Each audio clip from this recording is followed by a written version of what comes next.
Go here. Hello, everybody, and welcome. This is the Southwest Florida TechNet, brought to you by the Southwest Florida Technical Team, and we are here tonight broadcasting live from North and East Fort Myers and all around Southwest Florida. And tonight we're going to be doing our very first radio review night. You know, a lot of people have said, one of the things that really helps me is when you guys talk about specific radios. What should I buy? What should be the first thing I buy? What's a great starter radio?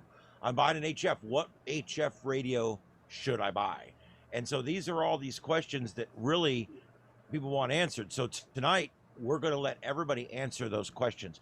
I've got a bunch of my radios here we're going to talk about. Joseph's got some radios we're going to talk about. I'm asking each of you tonight to talk about your radio when it comes up, and we're just going to go around, say I got one, and we'll recognize you, and then you can say, hey, I bought this radio, whatever. And we're going to go over how we're going to do this. It's real quick. It's always good to have a plan.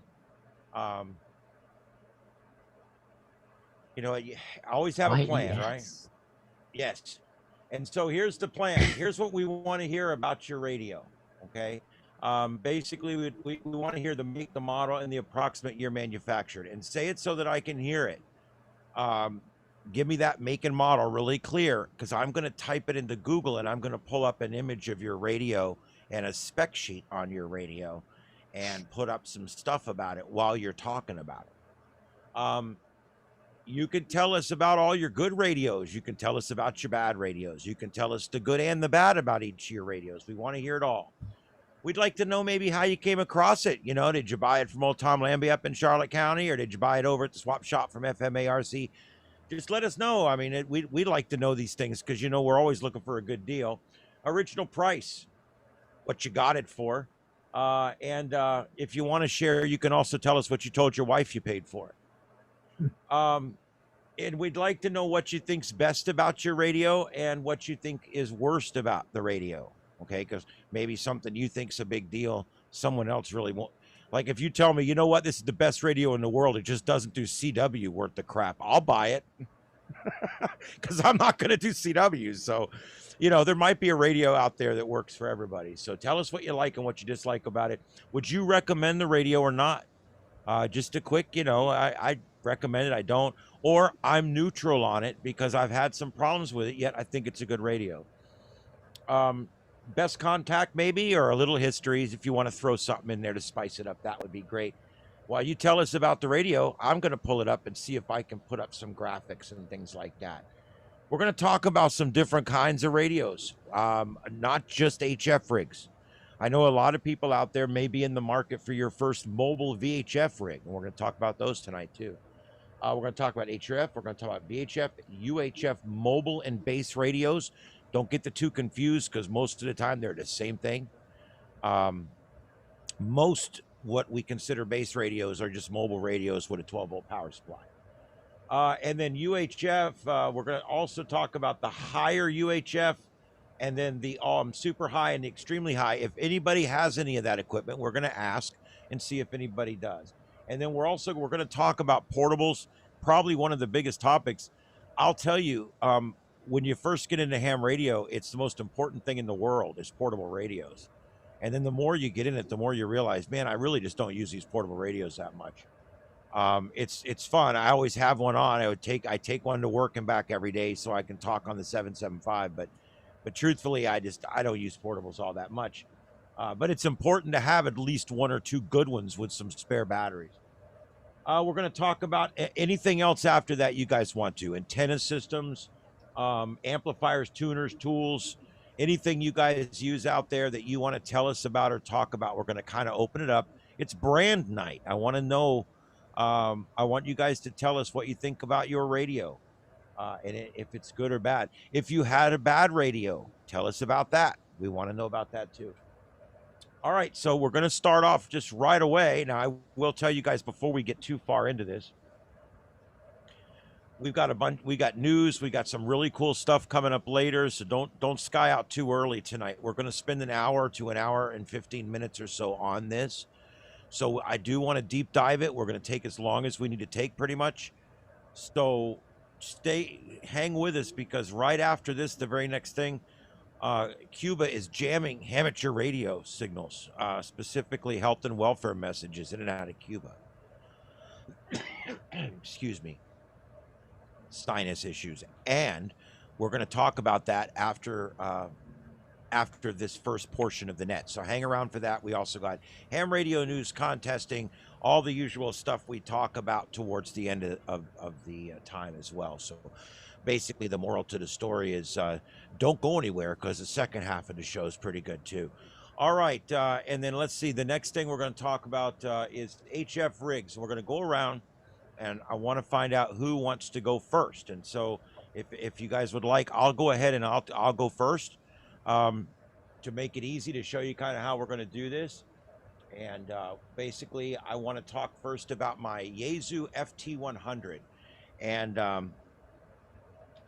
And basically what I'm going to do is just pop it in here, throw it over here, and then boom, we're looking at it right there. The FD100, not the 100D.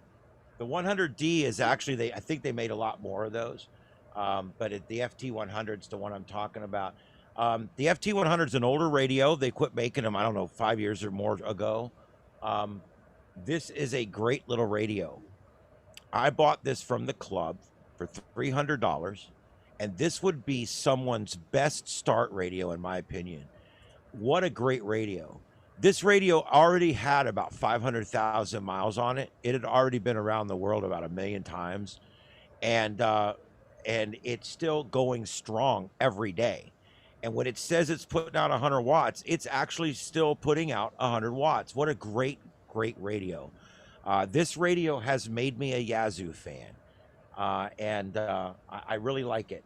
The detachable face, you can buy a cable and you can use it in your car with, the detachable face. I'm actually going to buy the cable, and I'm going to mount the transceiver part up in front of the air conditioner. That way it'll run even cooler than it does now.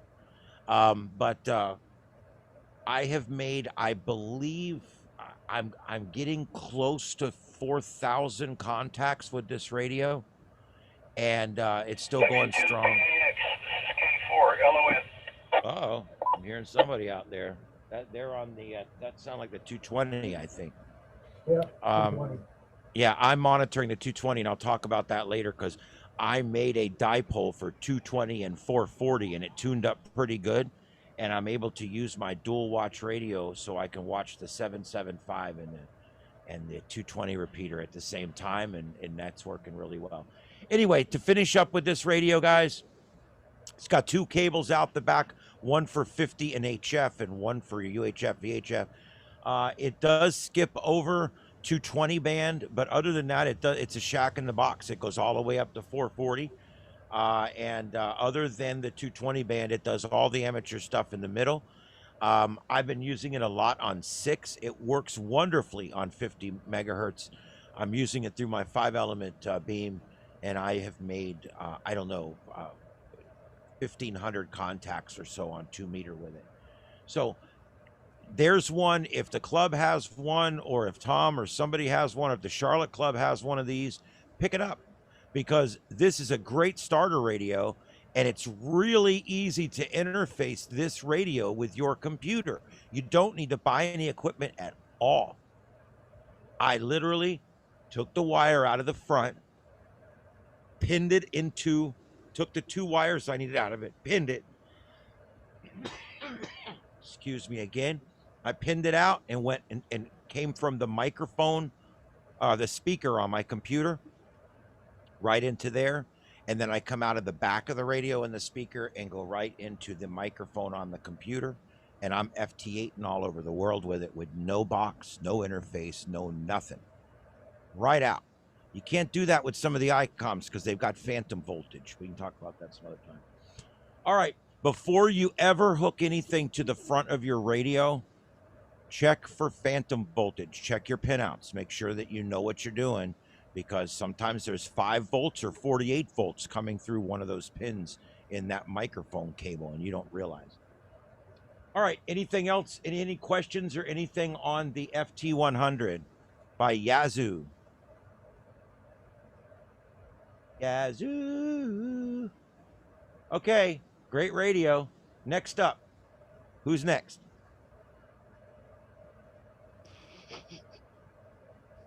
Where's that cricket sound effect? We had talked about getting the cricket sound effect ready for tonight, and we forgot. Well, I guess I could go next. Okay, go next, Rick. It's all you. The board recognizes Rick. Okay, I have several HF rigs, but my main one is my Kenwood TS590 SG. I love the rig. I bought it last year, brand new SG Sierra Golf. Yeah, you saw it right. I saw it. Yeah, it's there. Yeah, yeah. This rig, I like it. It does. The receiver is very good. The menus are pretty simple to operate. This thing is you got direct access to bands. You can go directly from 3.5 to 28 megahertz without click through bands. And let's see, it has a sound card interface. Oh, that's nice. Yeah, you run one line from the radio, one USB line from the radio to the computer, and you get your sound through there. You get your cap controls and everything. So I have full rig control and sound through this thing. One of the things I've been doing with it most frequently here lately is I use N1MM software. N1MM Plus for logging, so I have it have that talk to the Kenwood, and then I also run FL Digi, and it decodes CW very well. So I have both things in just a single USB connection, and I've got all the filters on it, and so I've been using it for quite a few of the CW contests and everything. I want to get into it won't be a hard thing for me to go ahead and go to an FT8 or JS8 call or PSK31 or any of those, because I've already got my sound card hooked up and everything. So that's a nice feature. I paid around, I'm thinking about $1,200-$1,300 for it. They usually retail for about $1,700-$1,800. I got it brand new from HRL in Atlanta. So I've been quite happy with it. I wish it had full break-in CW, but I think that's about my only complaint with it. Like I said, the receiver is great. Some people have had problems with them, but I'm not having any trouble with mine. It's been just fine. So excellent. I also have a TS480. That's a great little mobile rig. And I also have the Elecraft K2 that I built from a kit. So that's part of my collection. Wow. It's a great collection. Yeah. And I also have a Tentec Argonaut 2, which is actually a QRP version of the Delta. What is it again? It's a Tentec Argonaut 2. Not made anymore. Yeah, Argonaut 2. Yeah, that's fine. I bought this from a friend up in Atlanta. Like I said, this is a fairly old design. It goes back to about 2000, I think. But it's a pretty good little radio. I haven't got as much use out of it yet, but I like it.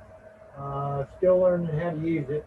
But anyhow, and of course, you all know what the K2 is. That's the Elecraft K2. So let's see, I've also got a Tentec Argosy, which is ancient. That goes all the way back to the 1980s, along with my other. Can you not? Don't do that. Go out. Okay. All right.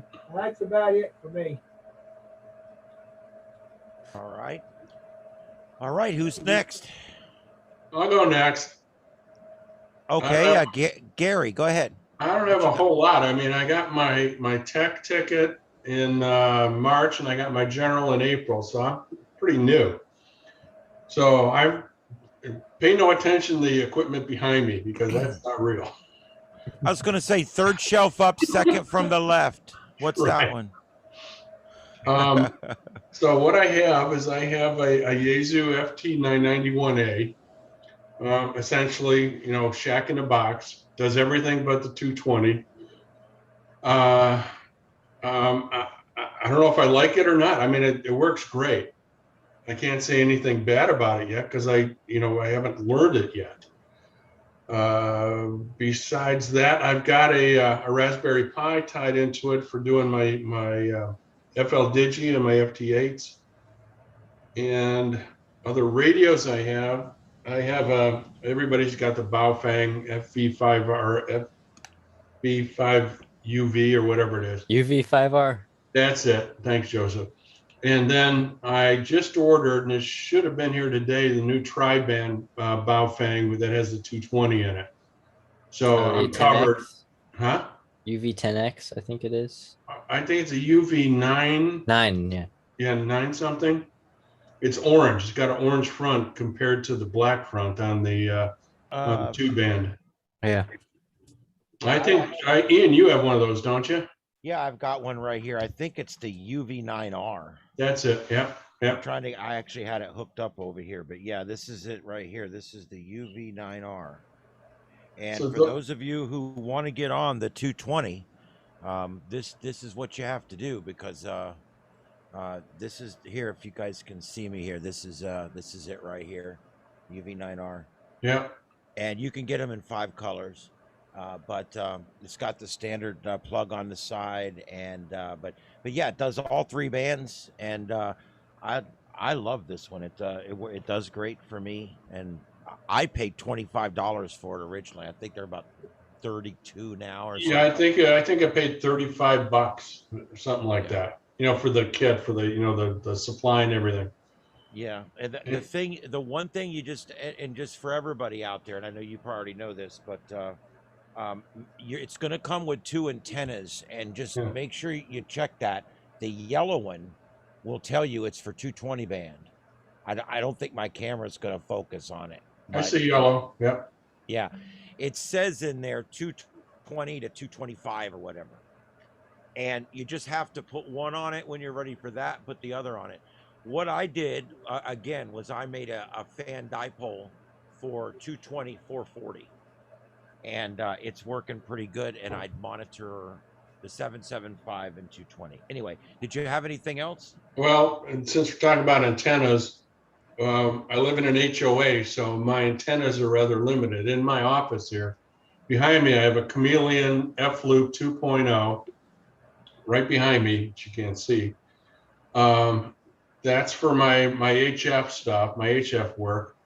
I've got a 6-meter tuned omnidirectional mobile whip above here, and then up here above the bookcase I've got a tuned 2-meter and 70 centimeter mobile whip, and that's what I taught. Oh, and my gutter. I also use my gutter as an antenna that, believe it or not, tuned pretty well across the band. There you go. So that's the only thing I can run full power into. You're the 3rd person I know that's loaded up their gutter, so.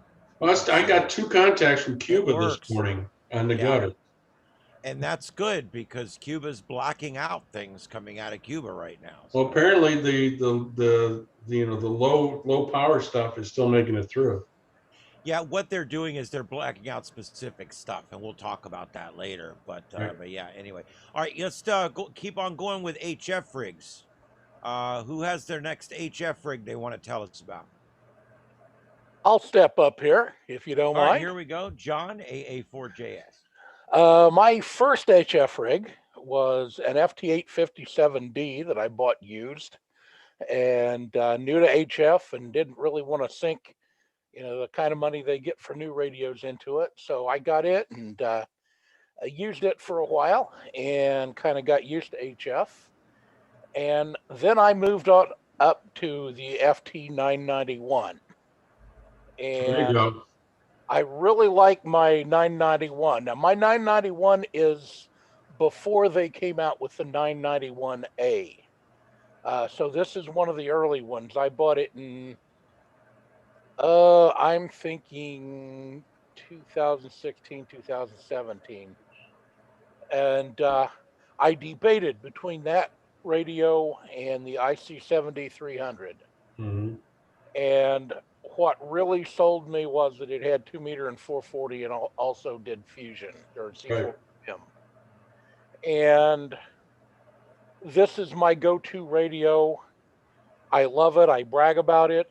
Uh, the downsides I have found to it are the menus. There's quite a learning curve to these menus. Uh, it's got a couple of little quirks that you have to get used to, but it's been a great radio for me. I've made thousands of contacts on it, and I really love the radio. It's also got onboard sound cords, so I've got one USB that runs to my computer that does FT8, it does cat control, and I'll say it, Ian, ham radio deluxe. Yeah. And I'm glad to hear something works with that crap. I'm going to move on real quickly here, but you know, all the digital stuff, SSTV, everything, you know, one cable, and that I just find that really cool. Yeah. The other HF radio I have, and quite frankly, I've not had it very long, and I'm still learning it, so the jury's still out. I bought an IC70-100 Icom for my Go box, which is also Shack in the Box. It's got 2 meter and 440 and all the HF bands. What's that one, John? I missed the number. The IC70-100. Oh, okay. Yeah, I've And heard about that. and it also does D-Star. It looks like a clock radio. Yeah, it does. And it's I bet it does a few more things than that clock radio. yeah, but it's a nice sized little radio for the Go box, and it is a 100-watt radio on HF and 50 on 2 meter, and I think 35 on 70 centimeter. But you can set up to 4 alarms a day. Yeah, I'm still learning it, and so I'm not going to talk much about that. As far as antennas, I've got a G5RV inverted V up here. The center of it's up about 35 feet. The ends come down to about 12 feet. I've got a Wolf River coils antenna I do for portable use, and also an Alpha Delta full metal jacket that I use for portable use sometimes. The Silver Bullet 1000. And that looks basically that's the basis of the Wolf River coil mounted on somebody's planter. And I'm still learning it, but so far, my first time out with the Wolf River coils antenna, I wasn't terribly pleased. And I've talked to a couple of people that had them and taken some advice, and I added radials to it. It came with 3. I added 6 more. I also added a center load kit to get the coil up off the ground. You see in this picture here, the coil is sitting right down on the ground. Yeah. And so I added the center load kit that gets that coil up off the ground about 24 inches. And like I say, I added 6 more radials to the initial 3. And on field day, I was real happy with it. So that's kind of the synopsis of my HF gear. And so back to you, Ian. All right. Well, there you go. Can I ask a question, John? How tall is that? It's It looks pretty tall. And none of the pictures show the whole thing because it's too tall. Yeah. Okay, what you see there, the little tripod, and mine has a 24-inch shaft below Right. that loading coil. Right. that loading coil, I would say, is probably 12, 14 inches. And then the whip that goes on top of it is 102 inches. And And it's, that's tunable? That's tunable across the whole band, all HF? yes, you can't really see it in this picture very well, but it's got a plastic collar. You can see the wire going up the middle of it and the Yeah, plastic collar up at the top. right. That plastic collar is how you adjust it. And so you click the collar down the coils for Wow, lower bands. got it. Okay. And like that one, again, that one's right at the top. So he's probably setting that up for 20 meters. The So 100, it's almost like you put my rotor tuner right on the base of the antenna. yeah, the 102-inch whip is a telescoping antenna. Okay.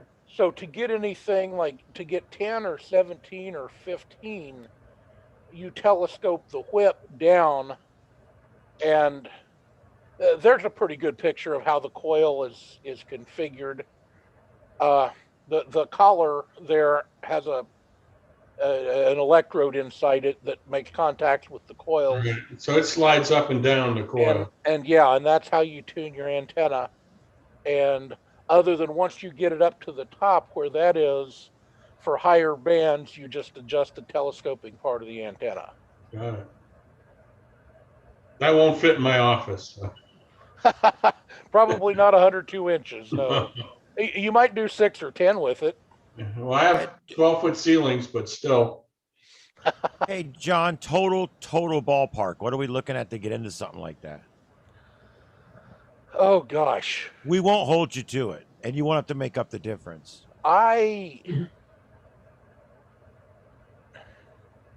Wow, it must be expensive. I am thinking the initial antenna was like, and don't hold me to this, but I'm thinking it was $137 with the little tripod. That's not bad. And I think I paid about $30 for the center load kit, and for the radials I added, I just used a wire I had laying around here, and went to O'Reilly's or someplace and got some eyelets to put on them. That was $6 or $8, but I've probably got less than $200 in the whole darn show. Very nice. All right. Any more questions for John or about the Wolf River coils or any of that stuff or anything else John said? I have a comment. Yeah, go ahead, Vivian. I went ahead for my first experiment is I used just the telescoping antenna. Vivian, hold on a second. Guys, I'm hearing a radio just as loud as Vivian. Can everybody just mute if you could? Thank you. Go ahead, Vivian. I'm sorry.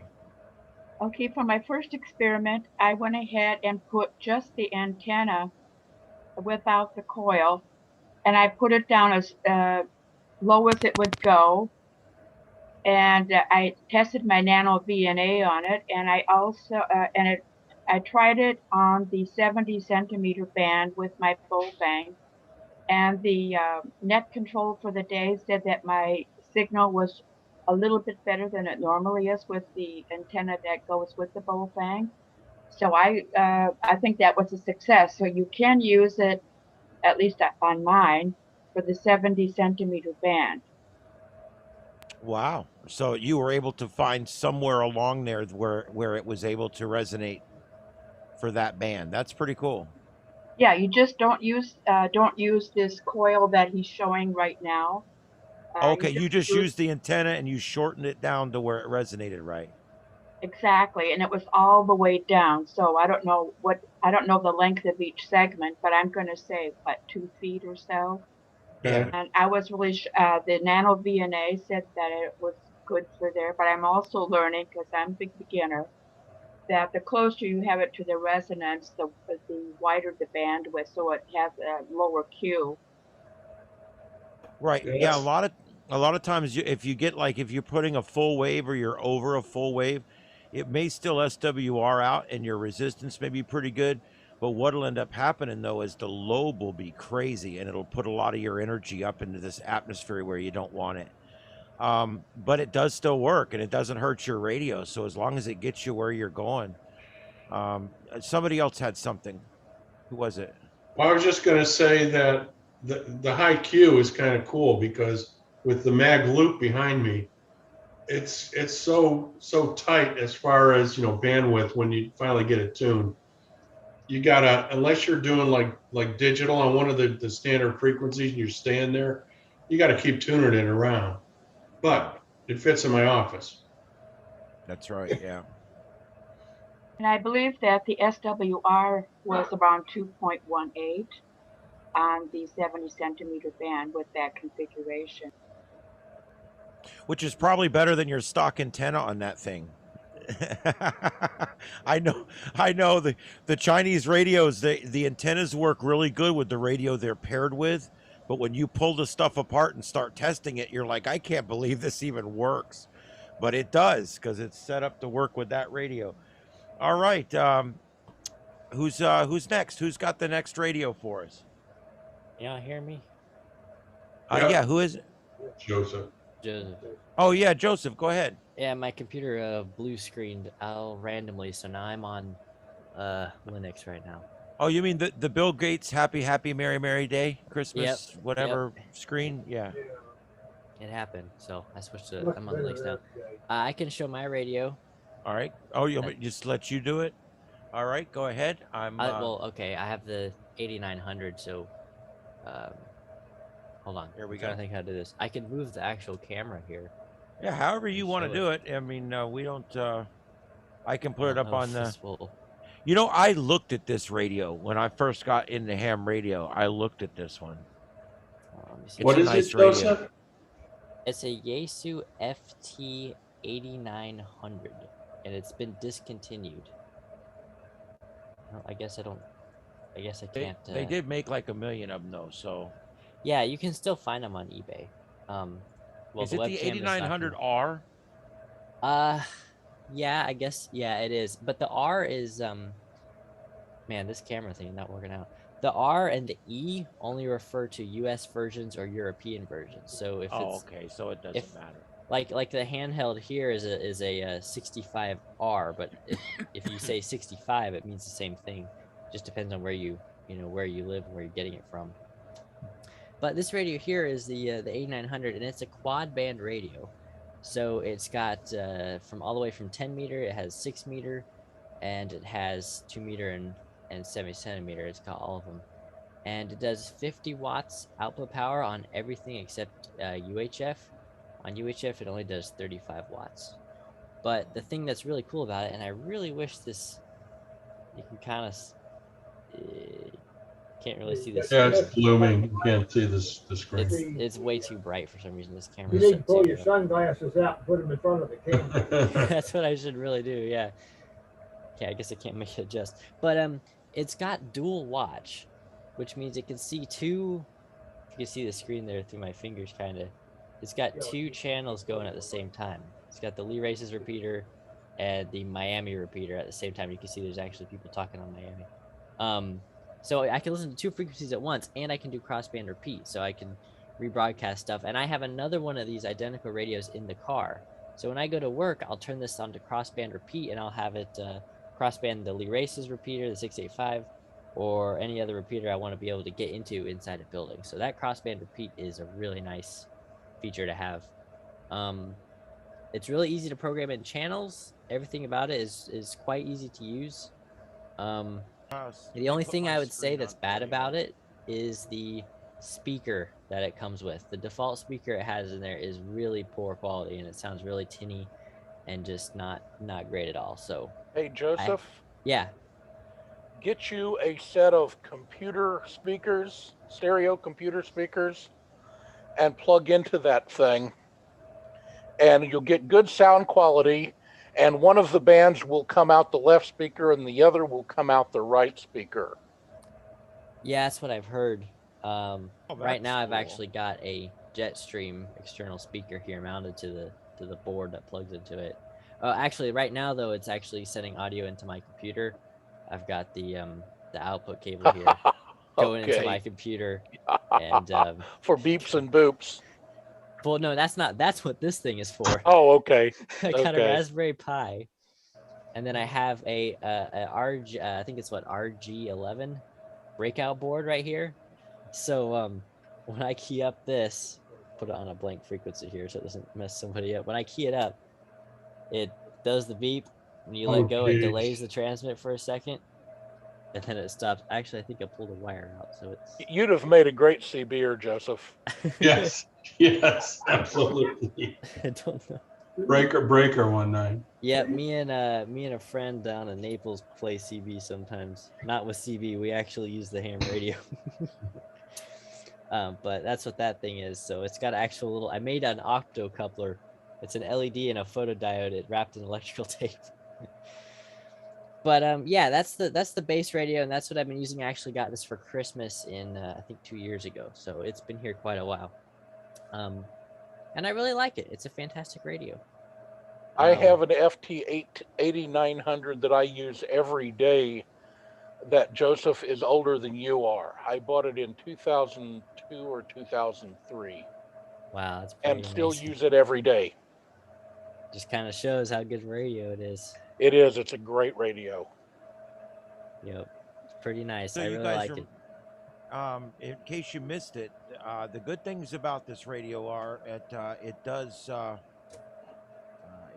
10 meter, 6 meter, and then it does 2 meter and 70 centimeter, but it's all on FM.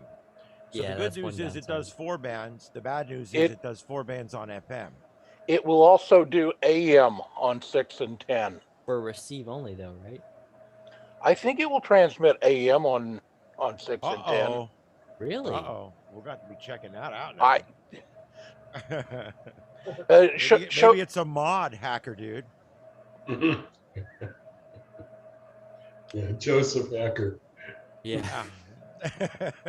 I did do the Mars mod to this radio. It's you unsolder a diode from the board, and then you can transmit anywhere that it can receive. So I have done that. It's pretty easy. I did it on my first day. I had this thing. It's like brand new. I'm like, all right, time to hack it open and do the Mars mod. I'll admit something. I want to get on 60, and both my radios are so old that they don't get on 60 unless you go inside and cut things, and then you dial up your wife's waist size and click the button 3 times and dance around in circles. It's a bunch of weird things you have to do. But eventually the radio will pick up 60 meters. I'm afraid. I'm afraid to screw up what I got. There's something about banging a drum and boiling Eye of Newt too, isn't there? Yes, that's in there as well. Yes. There's a lot of things. The whole fire smoke thing. It's just a lot. Anyway, I don't know why. Yazoo, they make really rugged, really tough, really good sounding, really amazing equipment. I'll never understand why they just don't. They have some pretty complicated menuing. The menuing in this FT100 is very complicated. Like we've got 73 banks of 19 channels each, and then we've got 2 banks of 7 channels, and those are emergency banks, and then we've got 1 bank with 4 channels that are quick access. And I'm like, all my Chinese stuff has 200 channels. Put stuff in. You've got to think like you're Japanese. Is that what it is? I don't understand the difference. Now the Icom's not quite as bad. The Icom stuff's not quite as bad. That's my only complaint about Yazoo. That and some of the mics are cheap. When you leave them in the sun, they fall apart. But other than that, Yazoo's a really great equipment. I just wish the menuing was a little easier. Okay, who wants to bring the next radio? Come on. Ian, this is Larry, N1NQU. N1MQU. Go ahead. N1NQU. Gotcha. November 1, November, Quebec uniform. Trying to move around here at my daughter, so trying to stay away from her in her iPad. But if you start getting noise in the background, just let me know. No worries. So nobody has mentioned it, and I do have a 991A, along with a number of other HF radios. But I would say one that hasn't been mentioned, and I'll go ahead and put it on the list, is the Icom 705, which is another shack in the box. They are pricey. What I like about it is that I can pretty much do anything with it. I will use it for FT8. I can use it for JS8. I use it for WinLink. That one there? That one right there. Perfect. It is all mode. It'll do 2 meter and 440, although I haven't actually used it for 2 meter or 440 yet. I'm assuming it works. I haven't tried it though. It is fairly light. I can pretty much put everything I need for it, including the laptop, in a little, like bag and take it with me. I do have in that bag and I forgot the manufacturer, but it's, I believe, an MX50 linear power amplifier, which is Chinese made, but it actually works really, really well. So the radio, along with that amplifier, I can get probably about 45 watts across the bands. But as I said, it's a general, kind of do everything. The 991A, great radio. A couple of people have mentioned it here, along with the regular 991. It's a lot heavier, so it's a little bit more to lug around. That'd be a nice go-box radio, I think. Oh, the 705. Yeah. Well, anybody that that's heard me on the nets, I live in a condo association. I'm in a condo, so pretty much most of my HF time is when I get out and about. So everything I do is pretty much portable on battery power. Right. So I can run it off battery. I can take a 12-volt Bioenno. I can run a splitter on it. I can run the 705 and the power amplifier. I run that thing like crazy at 10 watts on FT8, and it'll just keep on going. I've actually run it on 40 without a tuner, and I know I was running a high SWR, so it was detuning, but I was still getting contacts on 40. It was kind of amazing. Larry, what's the cost on something like that? It's probably 1,200-1,300 range. Okay. As I said, the 991A is great radio, and I was just using that for the contest last weekend. But as I said, the 705, I can put that in a bag. I can put the laptop in the same bag, cables, power amplifier, batteries, the whole thing. The only thing I need to grab is an antenna. Built-in sound card, as I said, whole 9 works. Antenna-wise, I generally use a Chameleon MPass 2.0. If I expect rain, I'll use the standard sections, although Chameleon does put out a 17-foot telescoping whip, which I really, really like.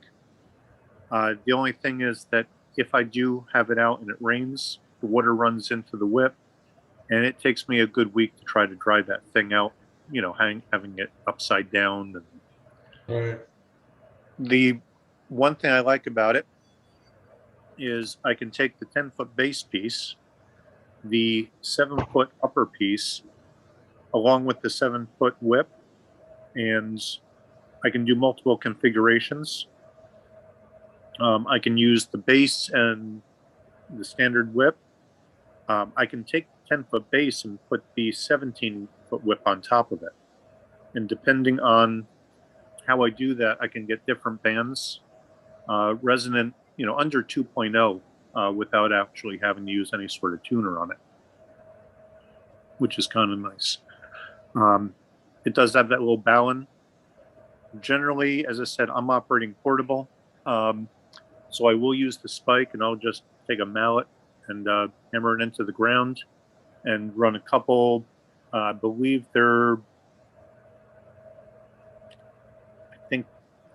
25-foot radials that come with it. And I'll usually run 2 of those. And it will handle 100 watt also. So, as I said, definitely the antenna system is definitely pricey. I have it in a different bag, which works a little bit better. But considering I use it pretty much anytime I'm operating HF, it was worth it. That would be the I've spike. never heard of one of these, so this is interesting. This is very portable. Chameleon stuff is well built. It's, Yeah. My loop is very well built, but you can't take it out in the rain either. Well, the nice thing is the one that you were looking at, which has the different sections, the sections have a bungee cord and they'll kind of fit together. So for example, last weekend when I had it out and I was doing the contest, I had a feeling it was going to rain. And that when I take it apart, it dries real easy. I actually prefer using the whip. And I've actually found that I can collapse the whip, to different, lengths and get it resonant, on other bands, including 10. I think I was able to get 6. So, and I just kind of have There's my guy. Well, the other thing I like about it, and I have used the loop, and those work real well. The nice thing is that usually when I'm portable, especially if I'm up in Mayaca, I have it out in the field and run into an RV trailer. And this way I don't actually have to run out and retune. I think I was running this past weekend in normal 10-foot base and that sectional section on top, which was 7 foot. So it's 17 feet total. And I was under 2.0 on 20, 17, and I believe 15.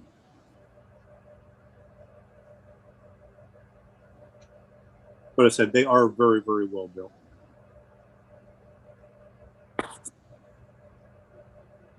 Anna, I just saw something else I want now. Put that on my Christmas. Ian, I have a question. Yeah, go ahead. Yeah, this is KO4JFK, Ken Debelak down here. What's up? I've noticed some of the high-end HF rigs have built-in waterfall. Given that we can, put our computers in there and software, is that really necessary? Is there's some advantage or disadvantage to having it built into the HF rig? I'll say something. No, yeah, go ahead, please. I don't use the waterfall on the radio at all. I actually have a SDR Play RSP1A hooked up to the same antenna with a transmit receive relay. And I'll do SDR Uno on the computer to look at the band and look at the waterfall on that rather than the radio, because you don't see a whole lot on this waterfall. Yeah, I wouldn't think it would be real good on the radio. That's Right. something I could do with the TS590. I've got the SDR Play box here. I haven't hooked it up yet, but I would be able to display a waterfall on a full-size computer screen or even a TV. That would give me a heck of a display. So it might be better to go that than worrying about that being on the radio itself. I never even look at my radio, so it's always the rig controls on the computer and the waterfalls on the computer. So Yeah, I don't have a waterfall on either one of mine, and I suggest people learn the radio and learn to do it without it. But I will tell you, it's really nice. I mean, I've used radios that have them, and it's nice. When I used a waterfall with like FT8, it's nice to see a history of what's going on over a space of time. Also with the SDRs, I have a nice waterfall, and so one day when I get rig control working or something, it's going to be nice to have a waterfall. But is it necessary? I don't think so. I do contesting right now without it. So. Thanks, appreciate it. With an answer with that? Yeah, thanks. I appreciate it. Okay. All right. Next radio or next question? Come now.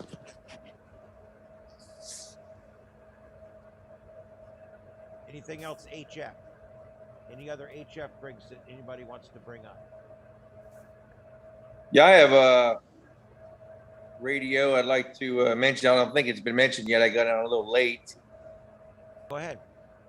I got I have 991A, which I enjoy, but I picked up one of those Zygu G90. G90s, yeah. I tell you what, I love this little radio. I have it hooked up to my Gap Titan vertical, and it's just a great little radio. For the price, I get, great reports, great contacts with it, and I really enjoy it. Oh, Maybe it's else one of has those one or not. things. I'm going to Yeah, save up for one of those. Those are cool. I got mine used for $350 with a cooling stand, and like I said, I really like it. It's light, it's small. I haven't used a portable, but I think it'd be great. It has a built-in antenna tuner, and so far so good. Just wanted to mention that in case anybody else was looking for something like that. I like it. I know there's mixed reviews on the Chinese radios, but I've heard good things about those too. Those new software-defined ones coming out. Mm-hmm. there's Looks like one of them. it's 20 watts, but like I said, I made a lot of contacts with and great reports. There is a amplifier you can get for it, but the amplifier is more than the radio. It makes up to 100 watts, so it's kind of like I just use it as it is. I like it that, but there are options for them. But truth is, if you're in a good location and you have a good antenna and you have a good environment for your antenna and everything's tuned right and everything's working right, that's all you would ever need for FT8 right there. yeah, I'd like to. That's my plan, is hook it up to that. I'm kind of computer challenged. Last week when you were talking about having that computer day, I was like, man, that's just what I need. You mentioned doing that, getting together and having people help each other. Because I'd like to do the FTA or the WJST, I think it is, but I just haven't been able to yet. But yes, it would be perfect for that. I agree. Yeah, well, we're gonna do that. I as soon as fall comes around, That'd be cool. We're gonna meet up and do a day where we all just help each other get stuff going on our computers. You guys can all bring your Commodore 64s, your Apple IIe's. And, I'll bring my Pong game. make sure you bring. I want to see that Windows 3.11 for work groups, and bring all that stuff. Yeah, that'd be great. Yeah, I would love to. I'd love to do a computer day where we can just all help each other out and bring our laptops and hook them up to radios and get stuff working. But That'd anyway, be cool. yeah, that's pretty cool. I didn't even know about this radio, so that's. Yeah, I really like it, but that's all I had. Thanks for doing the tech that you do, and like hearing everybody's stuff. So I'll give it back to you. All right, I appreciate that. All right, next radio or next question or comment.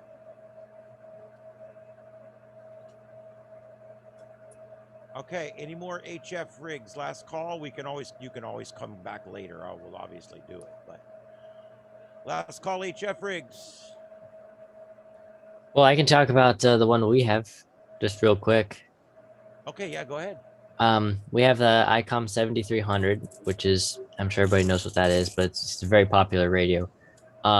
It's a software-defined thing, so it does have the scope and the waterfall. But it is really good. I mean, everybody loves it, so I guess it's kind of preaching to the choir when I say it's good. But it's a fantastic radio. The touchscreen is great. The interface is great, and then the sensitivity and everything is fantastic. We have it hooked up right now to a 20-meter dipole in the attic, and we can hear the people in Cuba and whatnot, and I can actually see that jamming signal too. But there's not much to say about it, I guess, because everyone really knows it already. But it's a fantastic radio, and it was for the price. Like it's the Baofeng of nice HF radios, I guess is the way to say it. In terms of price, mostly, because it costs like, I think we got it from Gigaparts for like $900, I think. And some of the other ones can be like 4,000, 5,000, so it works great. And then rig control also works really well. I think we have just the data plug for it, one USB cable, and you plug that into your computer. And my brother Micah, he was running FT8 with it on field day. So it's really easy to use with that, with computer rig control and everything.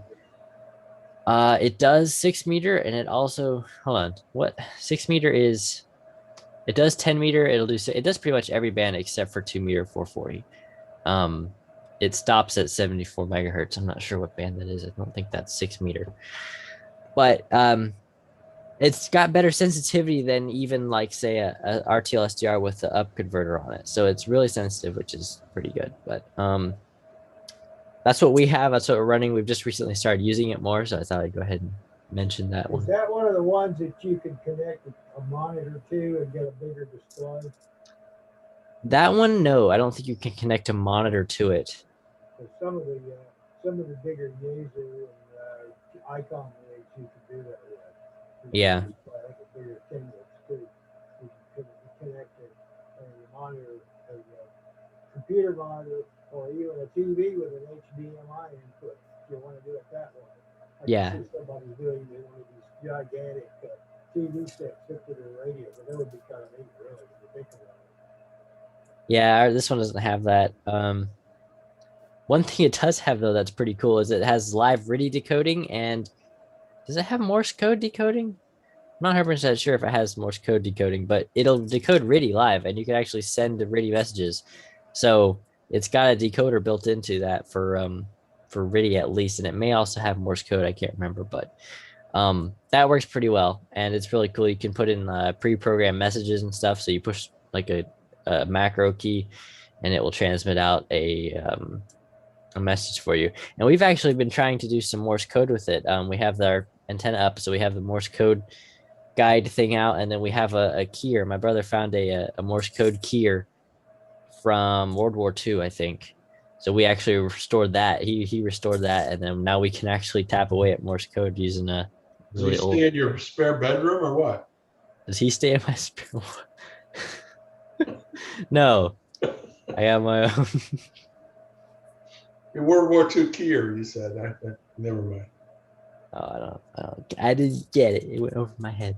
You should be able to decode on that radio, or look and see if it. You'd probably be firmware updates on it too. I know a lot of the newer rigs you can do that. That's the first thing I did with my 590. I found out I had a firmware upgrade, and I thought, well, went ahead and did that. So, but it's got a decoder on it too. CW decoder, which is handy. But I usually use FLDigi to decode CW. Yeah. I want to back up here for just a minute, and Jason, you mentioned that you hadn't done any FT8 yet. It's real easy with your 991. The cable you need, I just pasted the link to in the chat window, and that is really all you need. And then just download the software. Okay. I'll give it a shot. Appreciate it. It's where 80% of the people are right now. Unfortunately, or fortunately, depending on how you want to look at it. All right, last call for HFs for right now. Anything else? Any more HF radios? All right, let's move on. We're going to move on to VHF and UHF mobile and base radios. And this would be anything that's not a portable, basically, that's designed to operate on either or both of these bands. And this would also include stuff that's 50 megahertz and up as well. Anything that's 6 meter and up to 70 centimeters. So does anybody have anything? Who's got the first radio?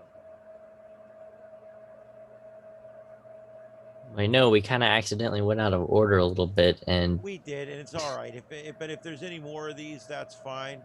I do have a few things, I guess, in this area that I do want to finish up. I bought these. Ian, I'm having trouble hearing you. You got to turn up your volume. It's because I had to reach over and get that, so that's why that is. Anyway, I bought these. I bought several of these Chinese mobiles, and they all go bad. I mean, they work for a while. I used the hell out of them for a while, and then all of a sudden they go bad. So they're good for You know, they're kind of like a Yugo. They're good for about 80,000 miles, and then you just run it into a tree. So I'm just letting you guys know this is the QYT. This one right here is the 980 Plus. I've had 3 of these. All 3 of them have quit working. 2 of them were replacements, so I'm not that sad about all this, really. This is the 3rd one. They keep replacing them. This one, I had this one for a while now, so they're not going to replace this one. This one still receives, so I'm going to be using it for a Broadcastify feed where it monitors 4 channels simultaneously. So it's going to be one of the world's coolest scanners. That's what that's going to be, and you don't even need to leave the mic plugged in. So I when it comes to mobiles, if you're new to this, rather than spending $150 on a Chinese mobile, John, brace yourself. Get you a Yazoo or an Icom. Get you a used one. If you're gonna now portables. Finally, mobile, I've gotten through to you. No, when it comes to buying HTs, I still think everyone should start with a QYT, TYT, or Baofeng. Because you're going to drop it a lot and it won't matter. But the point is when it comes to mobile radios, I have had bad luck. I've had 4 and they're all now gone. 3 of them were the one kind. Another kind was an $89 model. It was a quad band, quad watch, and it went bad. The point is if I've had bad luck with these Chinese mobile radios. Conversely, the Chinese portables, I have 9 of them, and all 9 of them still work perfectly, just like they did the day I bought them. So, that being said, I love how he walks right through the console. Well, Gary does. But anyway, I strongly recommend Chinese portables to start with because you can get a couple of them really cheap, and you can drop them in the pool and things like that. But for mobiles, I would stay away from the Chinese mobiles. I've had bad luck with them. Best place to buy a mobile, I'm going to tell you right now, Swap Shop. There's a little black cabinet. When you walk straight in almost to the back and look to the right. John will show you where it is, or Joseph. There's a cabinet there with 3 or 4 VHF, UHF radios in it. They want under $100 for, and they're name brand. They're Yazoo, they're Icom, they're Kenwood, they're Midland. There's some kind of good brand. I'm not sure what those are. I think a Linko or Kenwood. There might be a Linko. But anyway, the point is guys, first mobile, you're going to spend $100 or so. Get you a nice used one. That's my suggestion. Anybody else on that? Any suggestions, or anybody have any suggestions on a good mobile or base/mobile radio? Well, I have a couple that I like real well. I've got in my car, I've got an FTM400D. So it's a dual receive. It'll do crossband repeat. Of course, it's C4 FM. It's got a nice display on it, a touchscreen display. A really nice little radio. I've had this one about 6 years. It's been in 3 different vehicles now and still works like a charm. I really like it. In my shack. What's the number on that one? It's a Yazoo FTM400D. Well, and the only reason I wanted to bring that up before you go on too quick is that one actually, you said you went by it pretty quick, but that's also a Yazoo Fusion radio, right? Right, C4 FM. Exactly. Okay, And I'm just making sure. It has wide receive. You can receive aircraft band. I can even monitor the 220 on it in my car, which I can put it in the scan. And I can tell you, I didn't pay that price for it. Yeah, I didn't mean to bring up the whatever sale page this is. And if you shop around for it, you can get it for considerably less than that price. But yeah, it's a nice radio, and I'm really happy with mine, and it's lasted well. In my shack, I've got an Icom ID 5100 that it's also a dual watch radio, and it will do D-Star. And Hey, we have that one. I've had that one. I've had it about a year now, and it makes an awfully nice little radio.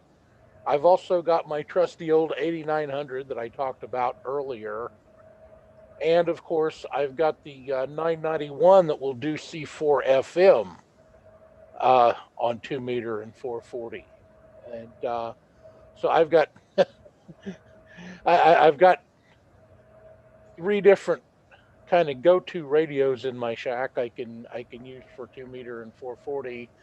I've also got a Wires X node that I've got the Yaesu FT M400 or 100D, not the FT100 like Ian's got, but this is the 100D digital radio I use for the Wires X node.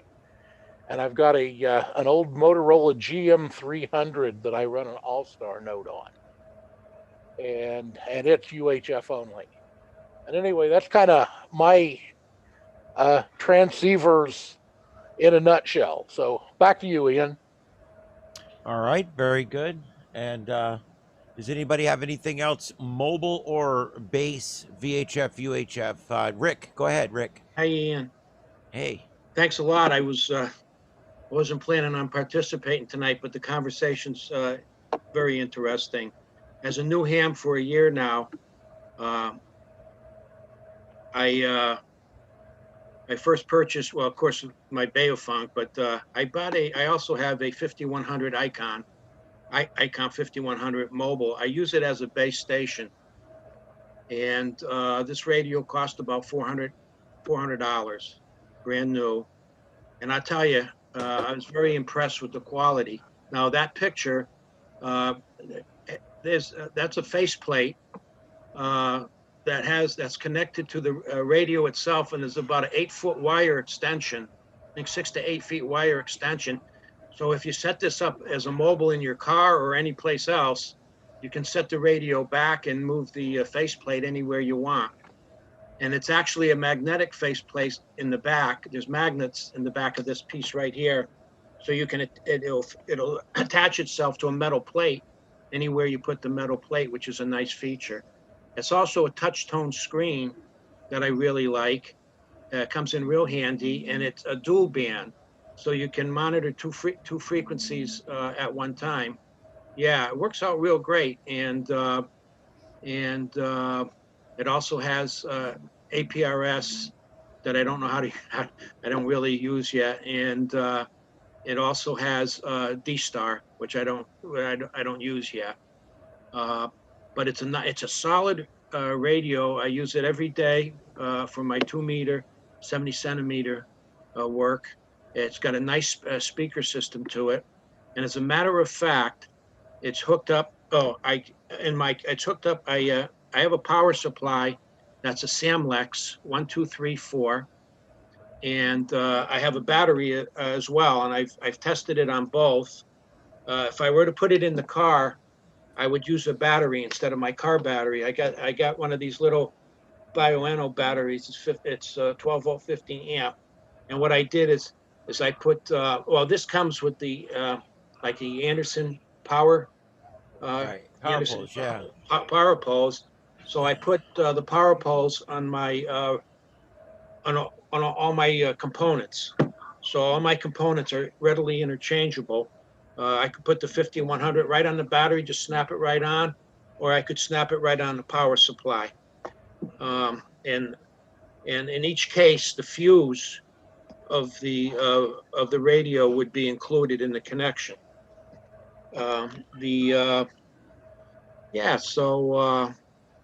I was going to mention, I also have it connected to a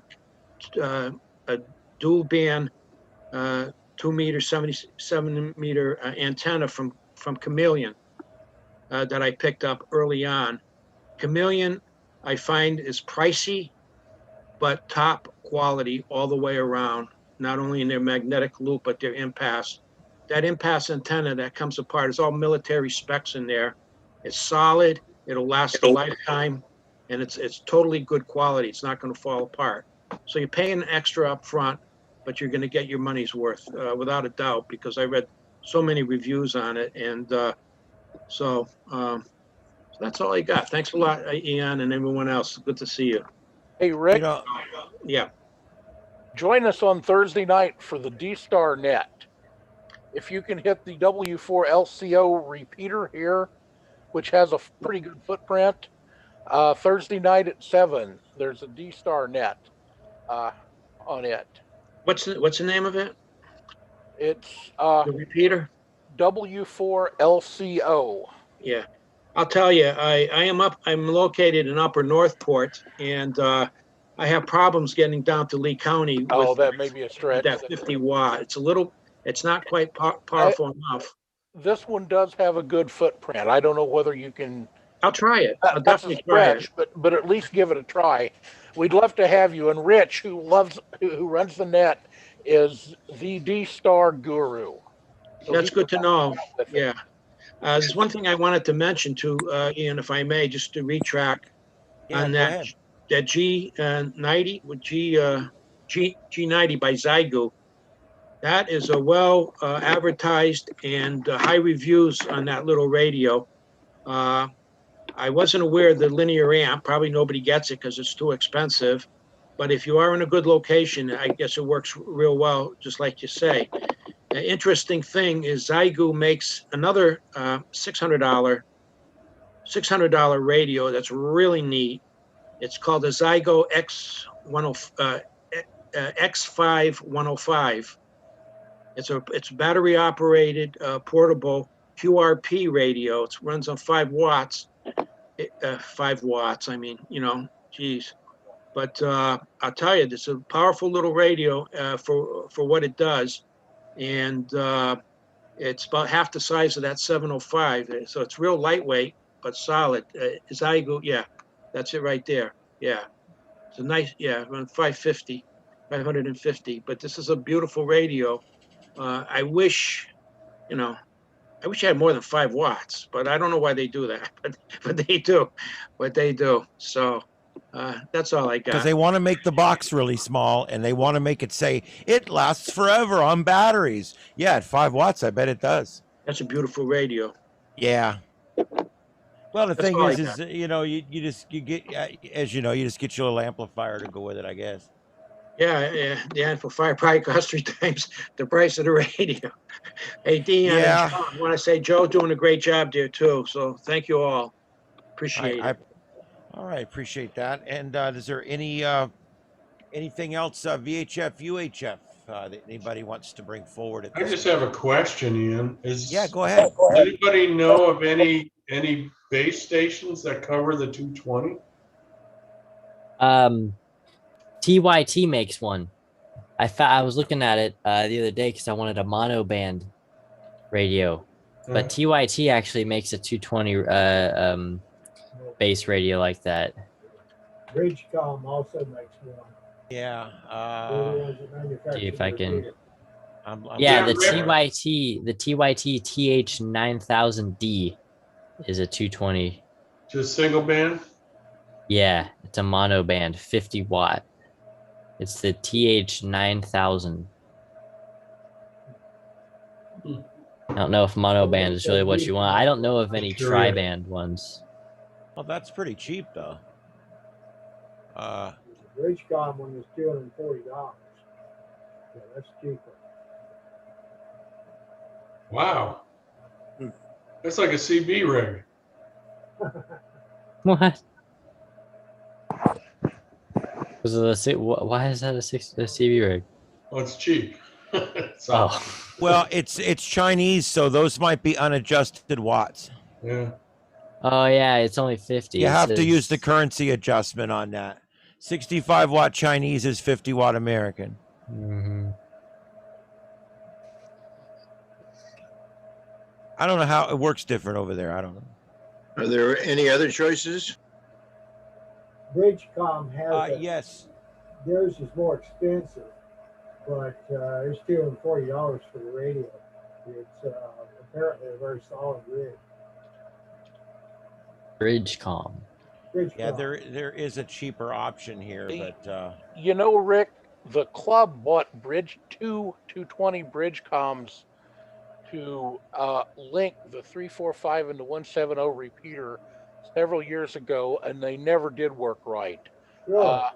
The tech team's opinion was they were pure junk, and they never got them to work right. So uh, I have never personally tried one, but I know the club had a really bad experience with some Yeah. Bridgecom stuff. Although I understand the new Well, the repeater repeater is Bridgecom. Bridgecom. Yeah. The repeater- I go ahead, Rick. I'm sorry. The repeater itself is Bridgecom. Apparently, they're doing pretty good with repeaters. Now, I don't know how these radios are, but the Bridgecom repeaters are pretty good. That's what we have for a 220 repeater. All right, guys, I'm going to show you one. If you want one, here it is. I had one of these. It worked for about a year. This is one of my first mobile radios I bought, but it slowly died. The transmitter quit and the receiver quit, but it lasted a year with me using the heck out of it on every day. So I want to put that qualification out there before I put it up. This is an interesting little radio, and it was fun. It's quad band, quad watch. Now, the fourth band is crap. It's a band we don't use here in this country, the 300 megahertz band. But it does have the full 2 meter, the full 770, and it also has the full 1.25 meter as well. So it does have all three bands. There is some drawbacks. Number one, this is a very cheaply made radio. You have to be very careful with it and just use it in your shack and take good care of it. And it'll probably give you a year or two of good service, and then you throw it out. The other thing is, if you scan the 220 mode, if you put one of the 4 channels on 220, it'll make a clicking sound. It goes, because it actually has to scan back and forth between 2 different receivers or whatever. And so it literally makes a little clicking sound. I'm just being straight up. But I bought one of these and it was okay. I got my $80 out of it. And then I got to see all that magic smoke. It has a bad smell, though. Smell like Chinese food? No, it's worse than Chinese food. Okay, so. Ian? Yeah. This is Larry at 1NQU. I'd like to mention a couple radios. Okay, Yeah. go ahead. The first one's been mentioned before, which is the IC5100. And I will put it out there as it was not the original radio that I had in the vehicle. It is the radio that I have. You're cutting out, Larry. Yeah, we're losing you. A little bit better. Let me see. Yeah, we got you back now. Your audio is cutting completely out for some reason. I'm on the phone. At least my daughter has gone to sleep now, so I don't have to run from her and her iPad. So the 5100 was not the original radio in my truck, but it is in the vehicle now. And one thing I really like about it, besides the detachable face, is that it's a big detachable face. And as you're driving, it makes it very, very easy to see. The touchscreen I find is very easy to use. So I've been very happy with it in that role. Which leads me to the radio that used to be in the truck, and I really, really like, and that would be the FTM 300D, which I believe the only downside of the 300D is it is a smaller screen than the 400. So that's the downside. Plus side is It's a cute little radio. It is C4 FM Fusion. It does crossband repeat. You can use it as a PDN, the portable digital node with the ASUS System Fusion. It does have the detachable face, but unlike the 400, you can attach the face also, so you can run it both ways. It is a little bit less pricey than the 400, but I like the fact that I can actually attach the face, and right now I'm actually using that as a base, and I will use that for crossband receive. And I have a lot of times try to keeping it on 5 watt, but it'll run 100% duty cycle. And I do run a cooling fan on it, but I just run the heck out of it, and I'm just really, really happy with it. So, and the fact that I can do fusion with it, the fact that you can set it up as a PDN, the fact that you can crossband. As I said, I would recommend that to somebody in a heartbeat. Real nice radio. If you want the same features, but you really do need a bigger display and you don't mind that you can't attach the face to the radio, then yes, I mean, the 400 would probably, be a better alternative. I really like that radio. That's a sharp looking little radio. I really like it. I like that. The I'll take 4. KM4OVZ actually has a cooling fan that you can buy for it. It runs about $79. And you can put the base part of the radio into that cooling fan. I was able to adapt it where I was actually able to put the FTM300 into that same cooling fan, and running 100% duty cycle at 5 watts, it'll just keep it cool as anything. That's really cool. And what's the base price on something like this? You can buy that at HRO for like $460 with free shipping. Cool. So it runs that about should 100. You guys remember that when Christmas comes for me. That's right about in that price range I like you to spend. All right. What was that, John? The advantage to that radio over the 400 is that the 400 will only do C4 FM on the upper bank. The 300 will do C4 FM on both banks. Very nice.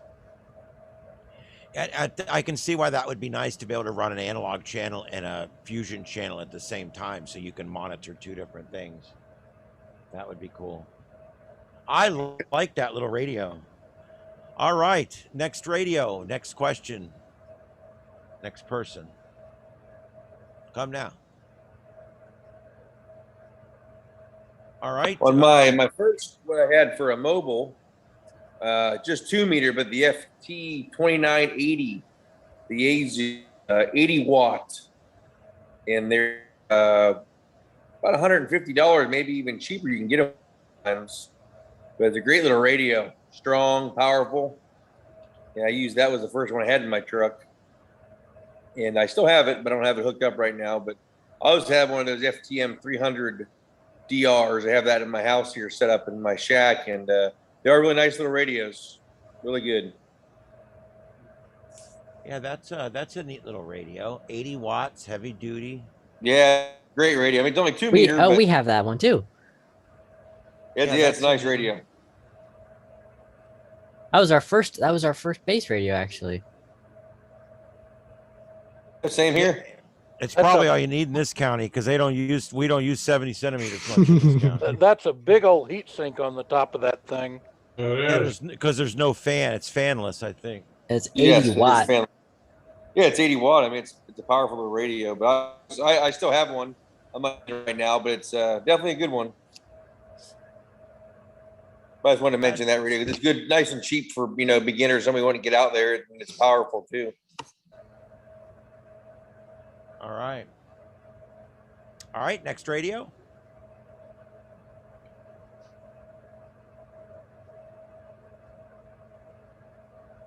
All right. All right, then what we're going to do is we're just going to slide right along, and we'll do the next one here, and the next one is going to be portable radios. And this is one where most everybody starts out with a portable radio. There's John's. It looks like it's missing the battery. And scoot it. Oh. Oh. I know every time I see. Hey, John, I'll send you one of my bow things. You can throw it around. That's the Kenwood. It'll take it. Yeah, that's true. It will. Some of these new radios, I look at them and I'm like, yeah, where's the battery? But anyway, all right, we'll start. You know, everybody's had the typical bow thing, UV5R. And we've talked tonight about the UV9S, which you guys know this is the one that gets to 220 band. It does all 3 bands. You can do all 3. And this works really well. And I want to show you guys what I did at home, because I use this as a base radio. Okay, and I'll show you. I put the charger there. I Velcro the charger to the desk. And then I take the radio and I stick it in the charger and I put a rubber band around it. And that holds the radio down in the charger. Then I didn't buy the cheap crap breast mics that come with the Baofeng. I bought this one, which came from B-Tech, a much nicer Motorola looking type breast mic. It still has the standard 2-prong plug. And there you go. John's got a Baofeng. Oh my God. I'm surprised it's not burning your fingers. It's a B-Tech. And it's a B-Tech. That's it. But anyway, I bought this, and then outside, I took a small SMS cable that feeds in. I can't get it out. SMS cable.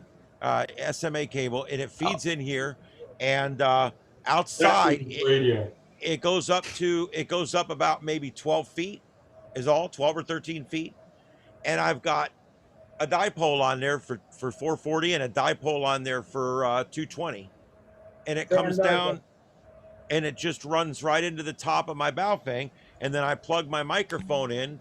This is rubber banded in the charger. The charger's Velcroed to the table. Now I have a base radio. It works just like any other base radio. I can switch it from the 220 to the 440. I monitor the 775 on it, and I monitor the 220. So this has become another base radio for me. So because I don't need anything more than 5 watts. Both of these repeaters, I can almost see them if I stand on my roof. So they're both within 3 or 4 miles of me. So this is all I need. So that's how I set that up.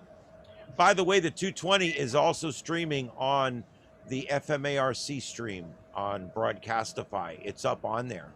Is there any activity on 220 yet? I mean, is it?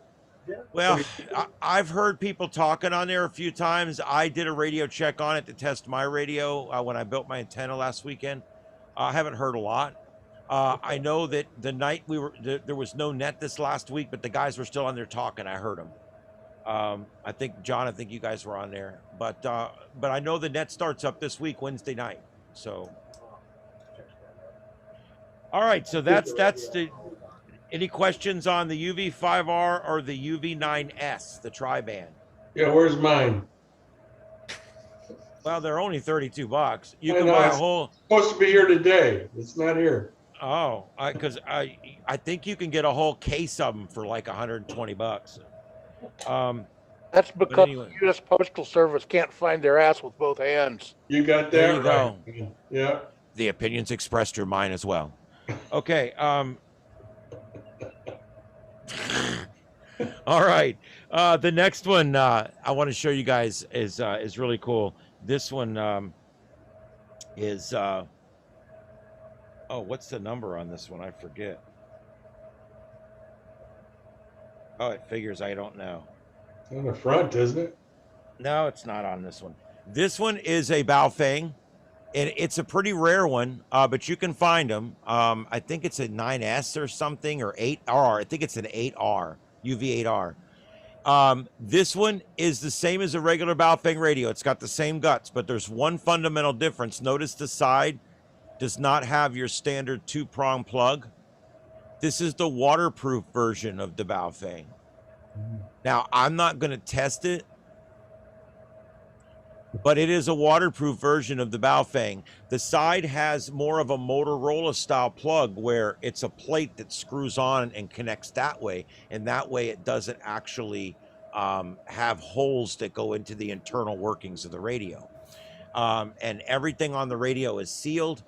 and this one's about $3 or $4 more than the other one. The bad thing about this is it has to have its own special charger, and it has to have its own special mics and plugs and programming cable.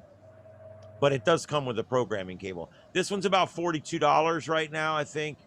And it's nothing.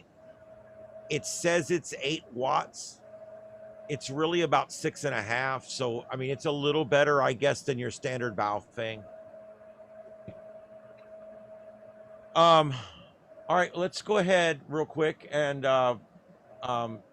Joseph and I kind of put our picks tonight. So let's do that real quick since we're on portable radios.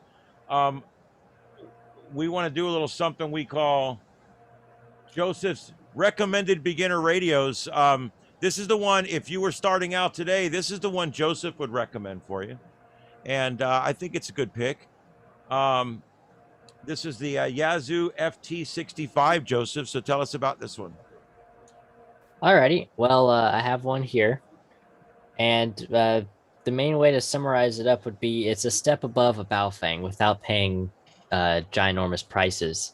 It costs $90 on Gigaparts, and it's what I bought after I got bored with the Baofeng, and I wanted to upgrade to something nicer. It is dual band, no 220, but it is dual band. The menu system on this radio, I know a lot of people struggle with the Baofeng menu system because stuff isn't really labeled correctly. It'll have weird names. I mean, like, what does TDR mean? Well, that's dual watch on a Baofeng. This radio, everything in the menu, it's got this really cool screen, and you don't see this a lot in radios, but the screen is actually one of the coolest things. It's a pixel, like it has actual pixels in there. I just can't see it. So everything has like words, like a full word. So CTCSS is spelled out CTCSS. So the menu is really easy to use. Everything in the menu has its full name. So it's like the menu system is a really strong part of this radio. It does 5 watts, 2.5 watts, and half a watt as its output power. I really like the half a watt feature because when we were at field day, I put on half a watt, and that meant I used basically almost no battery. And I was using it a lot all day, and the battery didn't even go like below 3 bars. So that half a watt thing is nice when there's a repeater right on top of you. It is Mars mod capable, so you just enter in a specific string of numbers on the keypad, and it'll unlock the ability to transmit on any frequency. And another really good thing is the belt clip. I've dropped my Baofeng many times, and one of like the first or second time I dropped it, the belt clip actually broke. So I was using it without a belt clip for a long time, and I use belt clips a lot. So this one though, I have dropped it more times than I can count, getting out of the car or just whatever, because I'm kind of clumsy. And the belt clip has not broken. It's a really good, solid belt clip on there. So yeah, that's something to consider. You haven't done a permanent reset at all. A permanent reset? Yeah. Yeah. It never dies. It never comes back. Oh, I see what you mean. Yeah. No, it still works great. And the battery life, of course, the battery life is really good. I use this thing all day. Sometimes if we're at an event or something, I'll use it all day, and the battery lasts fine. There's no battery issues at all. And I've even used this. I've taken it out on boat a couple times and used it for marine band. So it'll do marine band too if you do the Mars mod for it, which is pretty cool. But the main selling point behind this is that it's a in terms of quality and ease of use, it is a step above a Baofeng, while being in a pretty close price range. So I highly recommend this radio. I have mine. I absolutely love it. It's a fantastic radio. So that's why I recommend it. What's the antenna connector on that? It's got an SMA connector, just like it's got just like a Baofeng. Okay. Same kind of connector. I sometimes put the signal stick antenna on it, but I find that the one it comes with works really well. So yeah. Yeah, I looked at their Yazoo's handhelds, and they look very impressive. So I find it's very hard to find a rubber ducky antenna that will give you better performance than the one that came tuned with that radio. I did some extensive testing. You can even find links to it on my QRZ page, where I tested, I think, 10 different antennas, including a 48-inch one that you fold out. That's like a tape measure, and all these different long whips and everything. And the truth is, I got the best performance out of the antennas that came on the radio, because that's what they were built to work on that radio. So I'm just saying, just because it's longer, don't mean it's better. All right, and of course, was that all you had for that one, Joseph? Pretty much, yeah. Oh yeah, the speaker mic too. Man, I wish I had mine in front of me. The speaker mic that you can get for this is also really good. It has great audio and great audio both ways. So the speaker mic, the accessory, is quite a good buy. If you're gonna get one though, don't order it from Amazon because they want like $40 for it on Amazon. Order it from Gigaparts. They only want like $20 for it. So, all around, just a really good radio. You really got to price stuff. Sometimes Amazon's best, sometimes Gigaparts is the best. I've actually been pricing because I'm finding that there, and sometimes eBay is an option. There's a lot of different options out there, and I'm finding that on a lot of these radios that are moving really fast, Gigaparts and some of the big ham warehouses are great for prices. Yeah. Yep. HRO. There's a bunch of them. So, actually, Ian, the only place I could find that UV9R was on eBay. Couldn't find it on Amazon. Yeah, that one's still fairly new, hard to find, but I think it'll become more widely available. But yeah, that's the only place I could find that one when I priced it. Anyway, all right, and guys, my choice would be this one here. This is a great radio. This is the UV8000D or the UV8000E. They're both about the same. This is the radio I carry. I bought this one 10 months ago after I bought a couple of Baofengs and liked those. I decided I want something a little more. What sold me about this one is probably one of the most unique things about this radio. It actually has a crossband repeater in it. Now, I'll admit, if you're going to use that, you need to buy a battery eliminator and put it in front of a fan because it gets hot really fast. But it will, for short bursts, do crossband repeating, and it actually does it quite well with a roof-mounted dual-band antenna. Anyway, it does dual-band, 2 meter and 70 centimeter. It has dual watch, meaning that it actually simultaneously listens to 2 different channels. That can be good and bad. It's a pain in the butt when someone's talking on one and you're answering them on the other, like I did the other day. I'm talking on the 685, but I thought I was talking on a simplex channel. Luckily, I didn't say anything. Okay, and let's see here. You get 128 channels. It's got 10 watt, 5 watt. Now, if you use the current conversion table, that's 7 watt, 3 watt. So not too bad on the wattage. It does put out more than a 5 watt radio. It's giving you a little bit of an edge over a 5 watt radio. The neat thing about this is these, if you buy them now, if you buy them soon, you'll still get one that does not have all the locked out frequencies in it. And it will be able to do Mars, FRS, GMRS, and also Marine and everything else. It basically will do anything you program into it. It's, I said crossband repeater. It's got a great battery life. Can I tell you, you can't put an extended battery, but the battery it comes with works very well. I've got 2 batteries that goes with mine, and it's good for about 36 hours on standby, and it's good for moderate use. And they're about $70 on Amazon, but that includes the programming cable. That includes 2 antennas, a long one and a short one. That includes the pop in and out charger and the full ear rig with the button and all that. So it's a good deal for $70. And it's got kind of a rounded design. It's heavy. It's got kind of a Motorola feel to it, which I like. I like it.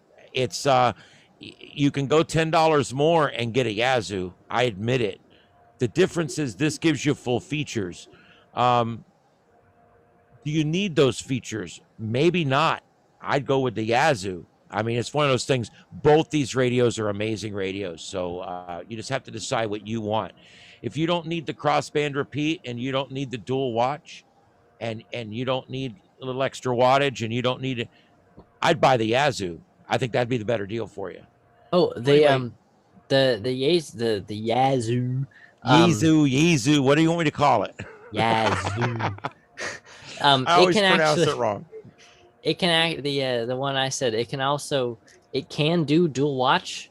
I haven't set that up, but there's a way to do dual watch. I think you actually have to boot it into a special mode and enable that feature, but I'm pretty sure it can do dual watch. And it also does have the FM broadcast receiver. No crossband repeater though. That is something it doesn't have. Hey, Ian, I got to yank. Which sounds great, but you'll never use it. Go ahead, John. Yeah, I got to yank your chain here a little bit. The whole idea. Yank away. The whole idea of having a crossband repeater is because you can't hit the repeater with your handheld. Mm-hmm. You're right. So why would you want a crossband repeater and a handheld? It's so that whenever you're like, you want a crossband repeater to be able to hear it. If you just do it on the handheld, then you don't have to do it in your vehicle. So if you're going into the store or something, just turn on crossband repeat and you'll get the repeater right away. I mean, see, I don't have a crossband. But why not just hit the repeater with the portable? Why because you can't hit it without the crossband repeater. Right. The reason what I used to use it for was getting on nets. I bought one of these and I did not have the plug. I'm going to tell you guys, stupid me, right? Young ham. I did not have the plug all the way in the side and it shorted out the amplifier for the internal speaker. So this radio works. This is my other one. This is an old one. This is not the one I carry around every day. So the radio works in this one. The dual band works. Everything works, but no sound comes out of it. So I use this for nothing but a dual band repeater. I've got this battery eliminator hooked up. Here, let me turn this off. I got this battery eliminator hooked up to it right here. And I can take that and put it on here. I got Velcro. It sticks into a little stand that I've got over here. And it goes right there. And what I use this for is I will hook this up to my big, huge tower and set it for 10 watts. And then I set the UHF side for 1 watt. And then I can go in the house and I can talk on the AC4TM repeater down in a stereo using 10 watts with this from my bedroom, talking back and forth on 1 watt. So that's what I was using it for, was so that I didn't have to, be out here for every single thing I did. I was using it so I could get the benefits of my big tower, because I didn't need 50 watts. What I needed was a big tower. You know what I mean? So that's what I was using it for. I do agree with you, John. Under normal circumstances, you would not need it. But if you hook it up to the advantage of a large antenna, now all of a sudden it's something that's worth something. It's cool. I never use it hardly ever. That just slays me that they make a handy talkie with. No, but it's sold one. It's sold one. There you go. It's sold one to this sucker. I'll admit it. I don't care. All right. I'm getting a little slap back. Who's next? Ian? Yeah. I'll go ahead and I'll support you on that one as far as that crossband repeat on the HT. Mm-hmm. Where I am, my reception in a lot of repeaters is marginal. So I can put a nice mobile antenna in a window and hook that TYT up to it and use that as a crossband, to receive and then transmit on the HT, where I'm not able to actually receive on the HT directly. So it allows me to monitor repeaters that I normally wouldn't be able to monitor with an HT. Then if I need to get into it, I can use a different radio. But for an $80 option, as far as not having to buy an expensive radio to do that, I was kind of surprised. I was actually surprised at how well to receive and the sound quality. And I'm not a big Chinese radio fan. I will say that up front. The downside is that I will also agree is that if even using it as a receive radio, if you're crossbanding with it, it will heat up. It would be a Oh, lot yeah. nicer if it had a 1 watt setting. Yeah, I Setting agree. where it would keep the radio cooler. But as I said, for me, that radio, that's pretty much its only purpose. And for $80, I don't mind dedicating an $80 radio for that. It's a nice little radio. I like it. And I recommend it to someone who wants a radio that has a bunch of cool features to play Can around I ask a question? Sure. As a relatively newbie, even though I was a newbie 40 years ago, You're a re-newbie. I'm a re-newbie, yes. Tell me why I need crossband repeating. What's the usage? What's the use case for that? Well, okay, what I use it for here is I put my crossband portable radio out here hooked up to power, and I hook it up to my 40-foot Yagi, and I shoot my 40-foot Yagi towards the distant repeater that I'm wanting to talk on. Okay, so that's on one band. Then I set the other band on low power and set it on an experimental frequency on the 70 centimeter band. And I take my Baofeng and set it on that same experimental frequency on the 70 centimeter band. And I go in my bedroom, and now I can talk on the AC4TM repeater down in Estero from all the way up here in North Fort Myers. Because I didn't need 50 watts, but I did need 40 feet. And so I'll never get there from my bedroom. I'll never get close.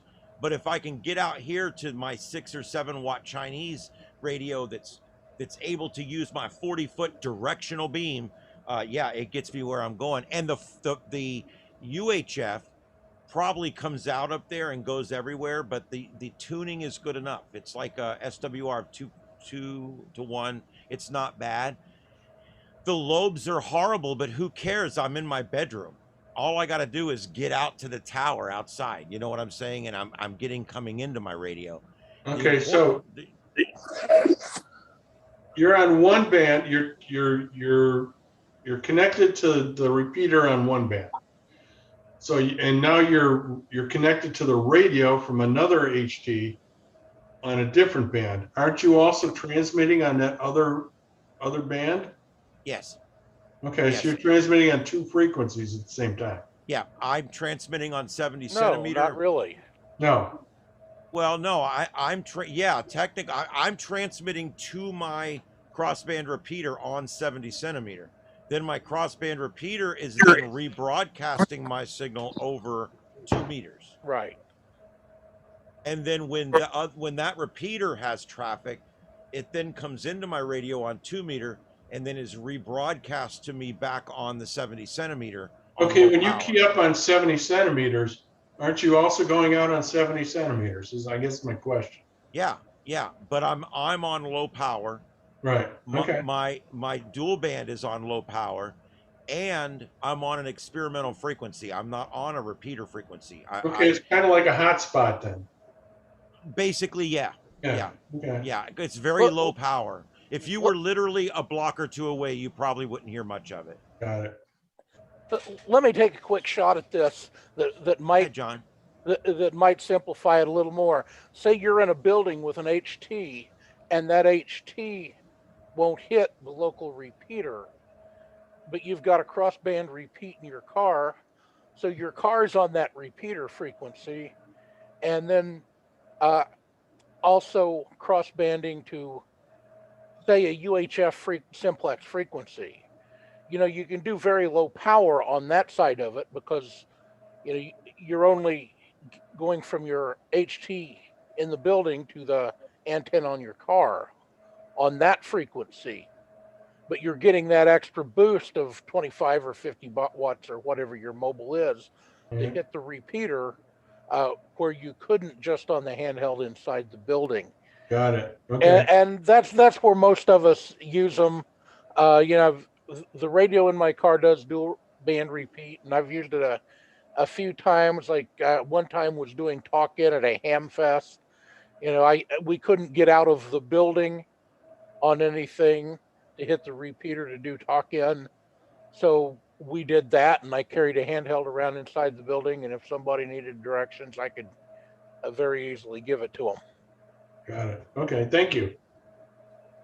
And I use it at work. A few times I've used this at work, but the problem I have is overheating out in the van. If I leave it out in my vehicle, it just gets too hot. That's why I quit using it. And one last thing about crossband repeating.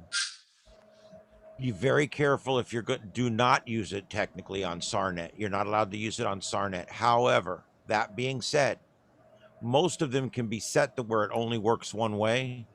If it's only working one way, it's okay. But if it's set to go both ways, don't use it, because with the entire state connected, you can imagine how much errant crap goes on SARnet. So they ask that you don't use crossbanding on SARnet.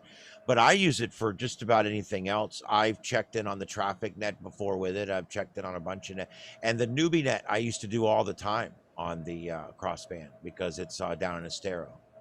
So anything else on crossband repeating?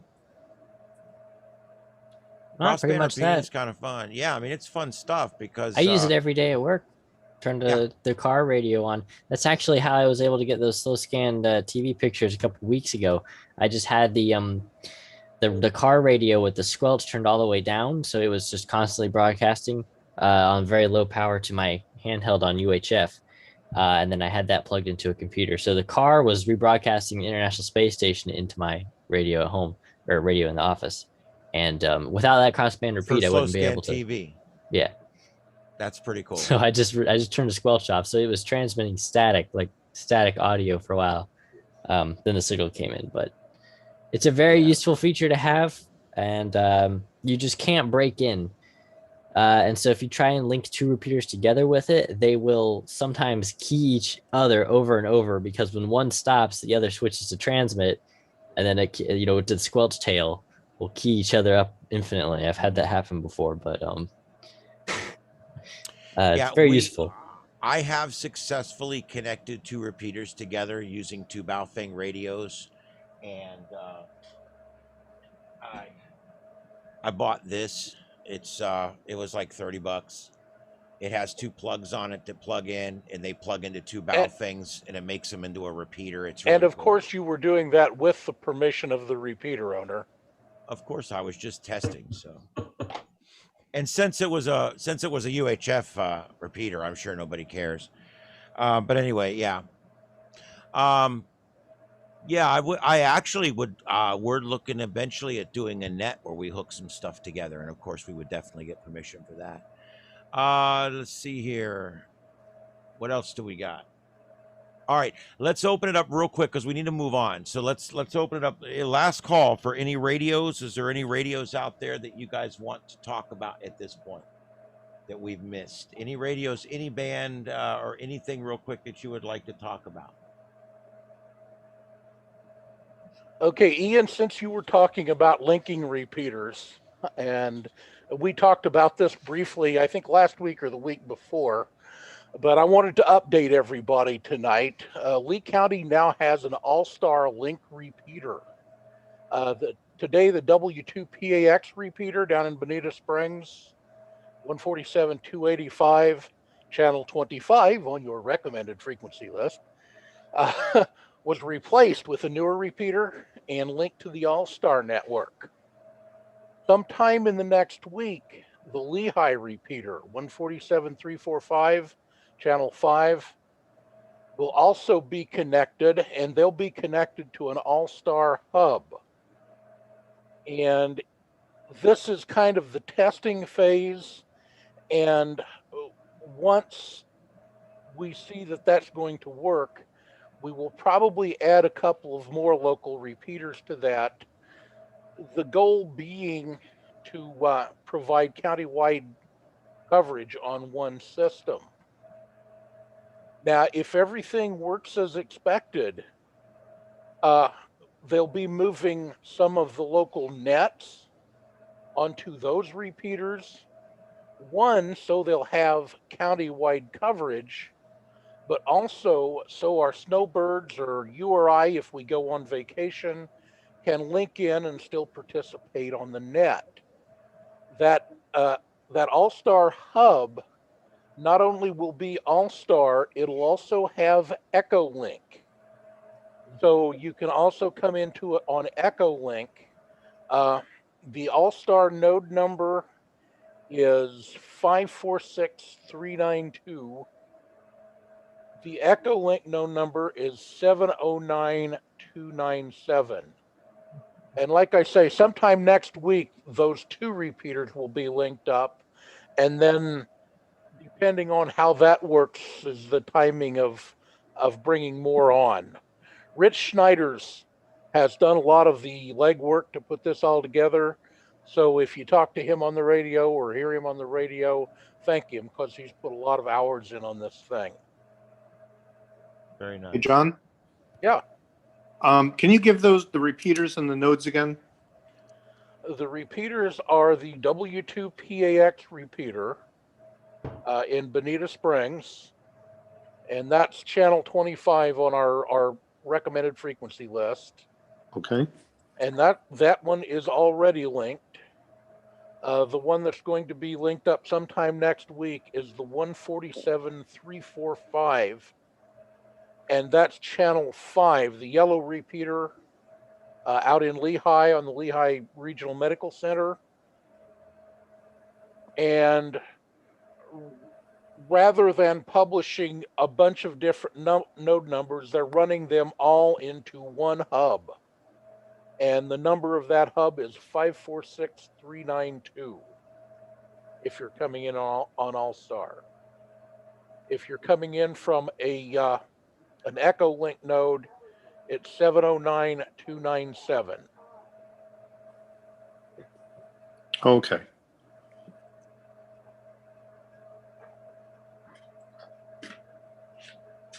Just wanted to write those down. And I am curious because I've been waiting for information on that. Obviously, I'm very, very far south in Collier, so some of the repeaters are, some I can hit relatively well, some are a little bit of a challenge, and some I just can't get into. So, do you know what they're eventually playing, or looking linked up? Can you not hit the Bonita Springs repeater? I haven't really tried the Bonita. I mean, I'm not sure. I know there's a Bonita Springs on 440 and a Bonita Springs on 2 meter. I should be able to hit Bonita. Okay, the Bonita Springs 2 meter repeater is the one I'm referring to. Okay. And it's 147285. I think that's right. Let me find my note here. Yeah, 147.285. Of course, with a PL of 136.5. And yeah, you should be able to hear that or hit that. Right.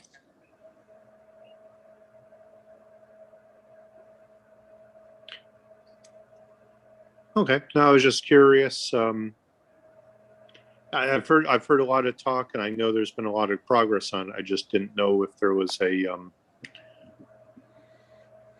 what the ultimate plan was, as far as linking everything. Sorry to interrupt. Somebody on YouTube here wants to know if John can post the list of frequencies he's talking about. I think he means the two repeaters, the channel. Actually, I can probably just go find those and post it from the recommended frequency list, actually. Yeah, or just go, you can also just go to fmarc.net. That's fmarc.net. And then just go under repeaters, and they've got all the frequencies right there. They also have all TechNet these website maps. has it too, doesn't it? Yeah, they're on the TechNet website as well. And this map that I'm showing you here is basically all the amateur radio repeaters. Not all of them, most of them. I'm under the understanding that there's actually some others. But anyway, these are all the ones we're talking about, and we were talking about that number 13 in Bonita. I think it's the one we were talking about. Yes. Yeah, number 13 down in Bonita. I got to tell you guys, you don't realize how far things are, especially when you're in Collier County.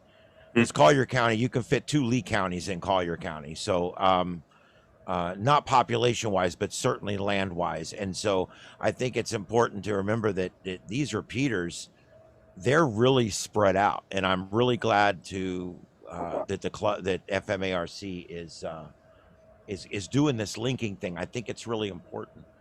And just to give you guys an idea, these are the club owned repeaters, and you can kind of get an idea of where things are at here. These are the ones that are owned by FMARC, and I think some of the ones they're looking at connecting together. That 147 345, I believe, is the Lehigh one, and the 147 285 is the Bonita one. So those are two of the ones they're looking at, and then they're talking about possibly connecting some others. So we'll have to see where we go from there. But this is the FMARC repeaters that are owned by the club. And then, of course, you have the county repeaters. These are the big ones. I say they're big ones because, generally speaking, these are fairly high, fairly big repeaters. They do very well. The 685, of course, out there between Cecil Webb and Babcock Ranch up there does really, really well. These circles do not represent power or range. They simply give you the 20-mile mark. That's all they do. Ian, I believe that 820 repeater is an FMARC repeater too, isn't it? I don't think it's a county repeater. I think it's an FMARC repeater. Well, I went by what's on their website, so we'll have to. I'll have to go back and look at that. And I may be wrong, but I was of the impression that that was a club repeater. Yeah, well, on there it says, let's see, when you go to the FMARC website, you can go to the county repeaters, and let's see here. Let's see what it says. See the little, this is what I go by right here, and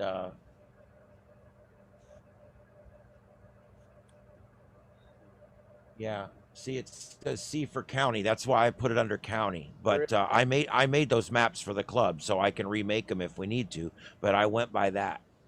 That's interesting. I sure thought it was different, but I'm not above making a mistake, I'll tell you.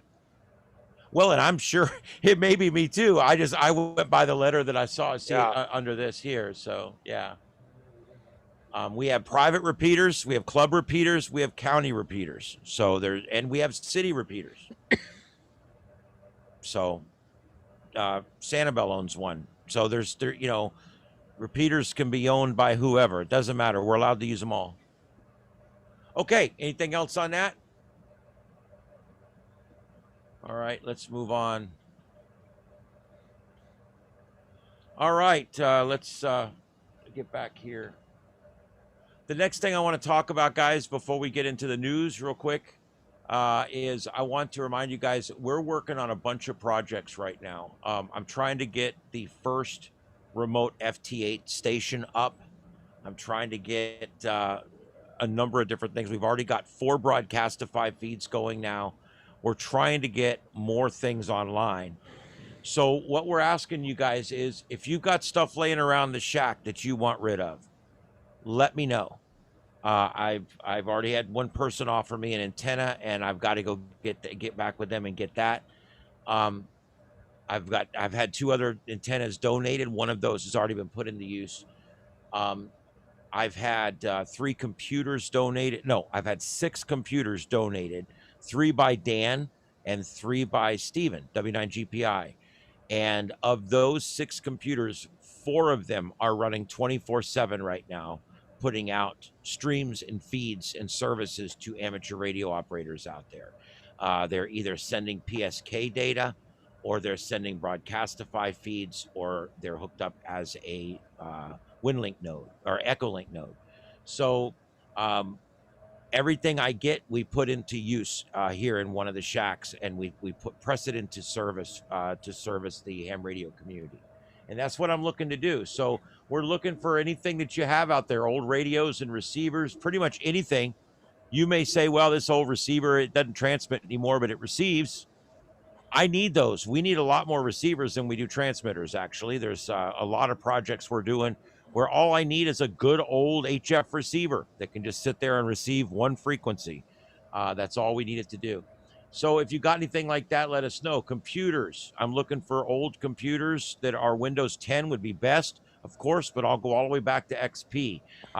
One of my Broadcastify feeds, the one that does the 685 and the W4LCO, that one is running off a Windows XP laptop that was actually a laptop that was used by our Aries group for years.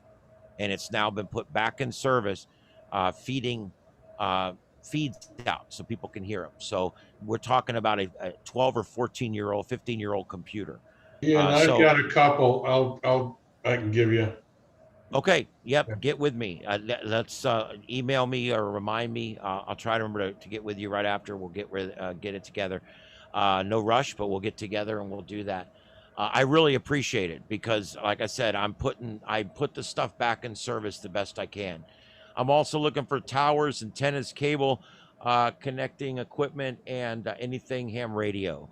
Brian Darley gave me a mast that he had that was donated to the club, and nobody else wanted it, so I took it. So I'm going to be putting 2 of the Broadcastify feed antennas up on that. Actually, those 2 antennas will end up feeding all of it before it's over with. So that's going to be going up hopefully pretty soon.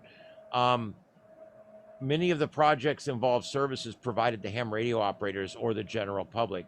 We're also looking at if you contribute things to our club, anything I do, you're going to be welcome to use. So as I get these FT8 servers up online, as we get things going, you will have a password for that as a contributor. So that's the good part about that. Even if you're not a member of the actual tech group, it doesn't matter. I will still make sure you have access to what we're doing and to the servers and stuff so that you can get in on what we're doing because you're a contributor. That's what I'm looking for. So I just wanted to put that out there. So if you guys have anything like that, just get with me and let me know. And it can be anything from a little SDR sharp dongle that you don't use anymore, all the way up to an HF rig that's just old and doesn't have a waterfall and you don't like it because it don't have a waterfall. It don't matter to me. All right. This just in to the breaking newsroom here. The breaking news shack. I was just telling Joseph earlier today, it doesn't seem like there's ever any breaking news in amateur radio. I work in political news and local news, and comparatively speaking, ham radio never has any news. It's like there's never anything going on, but I try to find something to talk about. The first thing is Cuba jamming ham radio frequencies. This is pretty interesting. I got a little video I'm going to show you here. So you can see what it kind of sounds like and everything. And I've got the sound set up so you'll be able to hear it. Basically, what's going on right now is the Cuban government is jamming 40 meters. And they've also been jamming 80 as well and 20. What's going on is there'll be a station in Miami that will start to pass welfare traffic back and forth to a station in Cuba. And Cuba will suddenly start broadcasting sporadically over that frequency, blocking them out. And this has been going on now for days down there. And they've been doing this. They've been doing this routinely down there for years. Hold on just 1 second, guys. I got to take a break just for 1 second, guys. Hold on just 1 second.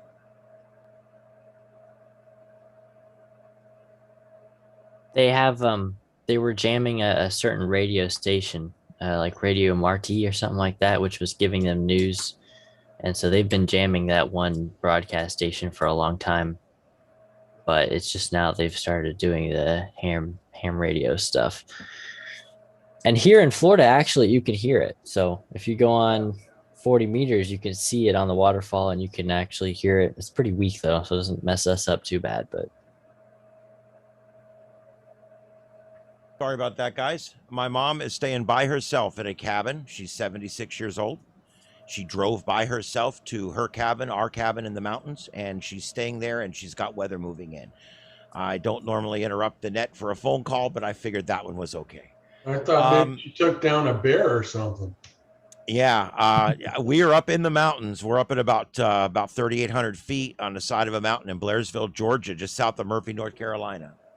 And it's a beautiful country up there, but they do get a little bit of wild weather. They don't get big hurricanes and they don't get big tornadoes, so it can't be too bad. All right. So anyway, they're actually monitoring this, and you guys can look this up. ARRL actually has posted an article about this jamming that's going on, so you guys can check out more about that. Just type in ARRL Cuba jamming, it'll come right up. And but it's been going on day and night, and they apparently have multiple transmitters, because you can actually see on the waterfall where there's like 5 or 6 or 7 stripes all running at the same time. So what I found this video this is actually posted on ARRL and on QRZ Now, QRZ Live, whatever it is. And so you can find it there. And I've got it to where you'll be able to hear this, because I want you to be able to hear what this sounds like. So here, I'll just let this guy explain it. It's probably the easiest thing. Hey, K0LWC here with an emergency broadcast message for all my ham radio operator friends around the world. My friend Alex, W7HU, what a great guy, great ham radio operator, great ambassador for the hobby. I know this is really important to him, and that's why I want to share it with all of you. He's uncovered that the Cuban government is jamming amateur radio frequencies in the 40-meter band. Alex was communicating back and forth with folks in Cuba, talking about what's been happening on the ground, and shortly thereafter, all the frequencies they've been using have become jammed by a signal in Cuba. So take a listen to what Alex uncovered from Cuba with this jamming signal.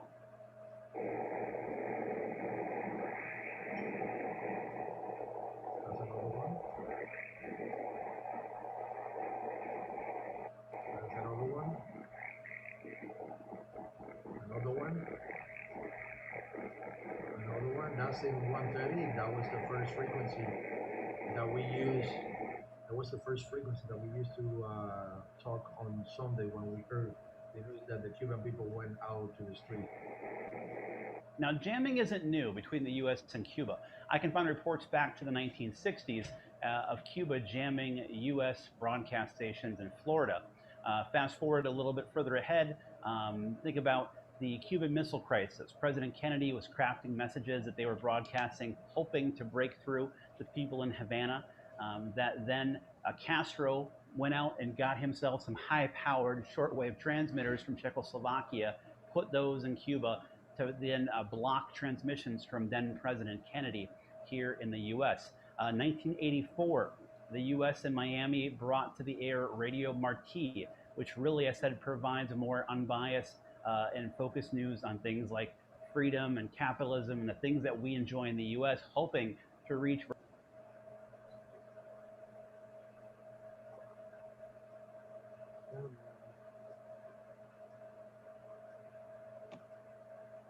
I think we lost the audio. Cuba's jamming this too. Yeah, he's being jammed. Kind of slowed down and become less of a problem, but I guarantee you now it's going to pick up again. All of these things have led to more jamming. Cuba really picked up their jamming activity after Radio Marti came on the air in the mid-1980s, and it's kind of continued. In recent years, it's kind of slowed down and become less of a problem, but I guarantee you now it's going to pick up again. It's going to become another huge thing of jamming from Cuba because of what they're experiencing in their country right now.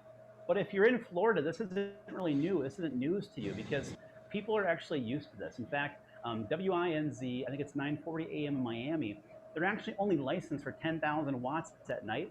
They have regularly run at 25,000 watts at night under a special authorization from the FCC because jamming is so prevalent in South Florida. The FCC has granted many stations down there the ability to run a higher power at night to overcome jamming from Cuba. Like, this is a completely normal thing for broadcast engineers in South Florida. Although, again, it's gotten better, but it's about to get a whole lot worse. And you got to remember, Cuba does not sign on to the ITU. And if you don't know what the ITU is, it's like the kind of global governing body of frequency allocation and how we think of how we allocate spectrum. They are not a signatory in ITU. They don't care anything about that. So anything is fair game when it comes to Cuba. And So now that they're jamming ham bands, we have to ask ourselves, what can we do? Well, Alex wants us to go ahead, listen in throughout 40 meters, pay special attention to if you actually observe jamming on the bands, and report it on a thread on QRZ. I will link that down in the description. So again, if you want to listen and know where to report it, look down in the description. I have the link for you. So let's do that, guys. Let's try to band together. Let's keep our ears in the bands. Let's listen for jamming coming from Cuba, and let's start archiving it. And I don't know where it's going to go from here, but I think that's the least we can do. Again, I know this topic is super, super important to Alex. And so that makes it super important to me because Alex is a great guy and a great operator. And I want to help him out by spreading the word to my audience, to all of you. So again, if you got an HF rig or just even pull up an SDR, listen for this jamming signal like you've heard from Alex, who just showed it in the video, and let's document this, and let's try to help the people of Cuba somehow that we can using our technical abilities here in the United States. So thanks so much for watching. I really appreciate it. Share this video. Let's spread it around to other ham radio operators around the world, and let's get... All right, well, there you go, guys. And very interesting situation there. I don't know. Oh, I got to turn this off now. I turned it on so I could hear, but now I got to turn it off. Okay, so that's an interesting thing. The main thing I want you to hear there was so you could hear what it sounds like. It's almost like, you know, they're transmitting obviously, but there's no voice, is what it sounds like. Any comments or questions so far? Yeah, I just wonder. Oh, Rickles comes.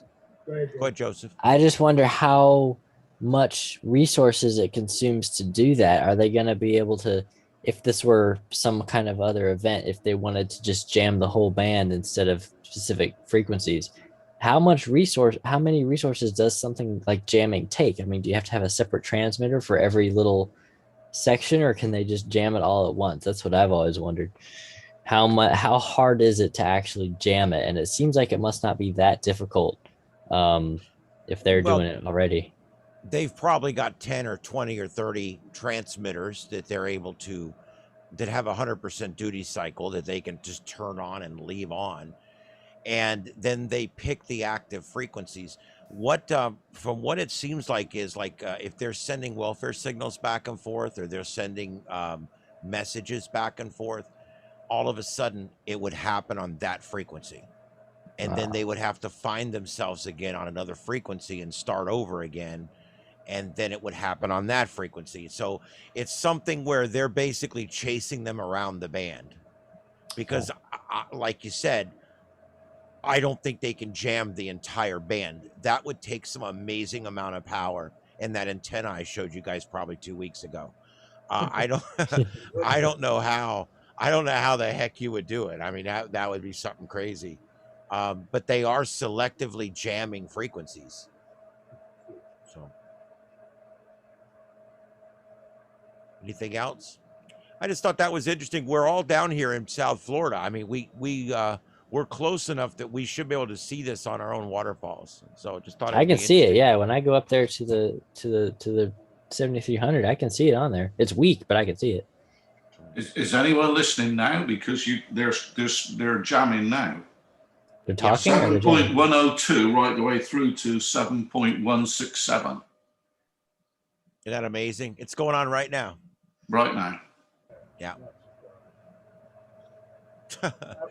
Oh, I just. In the 1960s with the Cuban Missile Crisis, none of this stuff surprised. I know I don't want to get into politics, but I am going to make the statement that it's really sad when we have to stifle human beings' free speech. Yeah. And that includes certain internet services, and I'll go no further than that. But, yep. And the next thing I got, if there's anything else on the Cuban jamming crisis, I think that's what we'll call this. The Cuban jamming crisis. I like that. Anything else on that? What flavor is the jam? I hope it's grape, but my luck, it'll be strawberry. All right. Here's another little bit of good news. Roll the dice. Where's it going to end up? Yes, Florida is getting a ham radio store, Where? but they won't tell us where.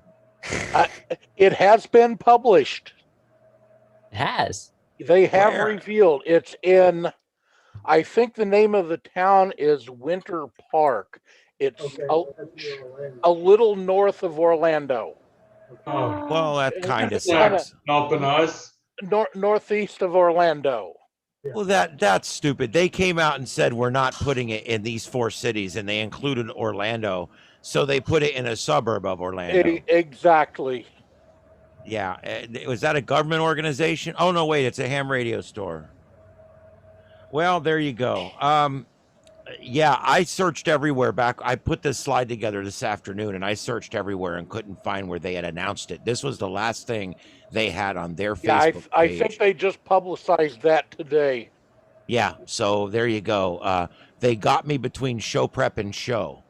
But anyway, so there you go. They're not putting it in Fort Myers. Boo hiss. Darn. Boo hiss.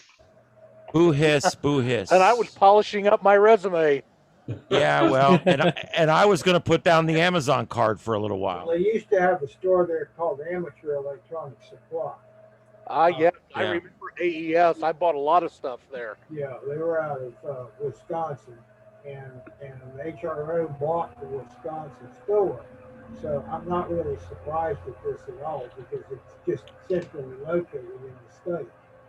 Yeah. So that's probably No, right. Winter Haven's definitely probably about the most centrally located place you're going to get. I'll give you that between Key West and Panama City. I mean, it's definitely the I middle. like Winter Haven better because it's closer to here. But Winter Park is just north of Orlando. Yeah. Yeah, it's 3 hours and 20 minutes or something to get there. So it's not, well, wait a minute. You're going up I-4. It's 5 hours to get there. So, I just keep yeah. calling the Atlanta store. Winter Springs. It's Winter Springs, Florida. Winter Springs. If you look on the FMARC members Facebook page, somebody posted it. Brittany posted it on there. Oh, that's even further.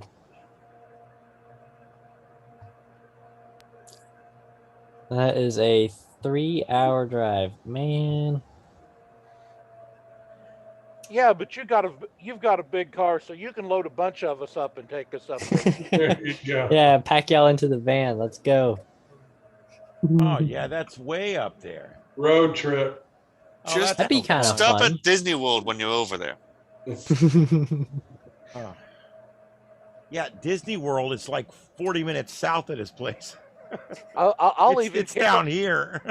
I'll even kick in on gas if I don't spend all my money while we're there. Yeah, our luck, we'll be sitting out front with no gas and a bunch of cool radios. Well, maybe shipping will be quicker. A bunch of pissed off wives at home. I just have to wait till the next time I go to Atlanta. Yeah.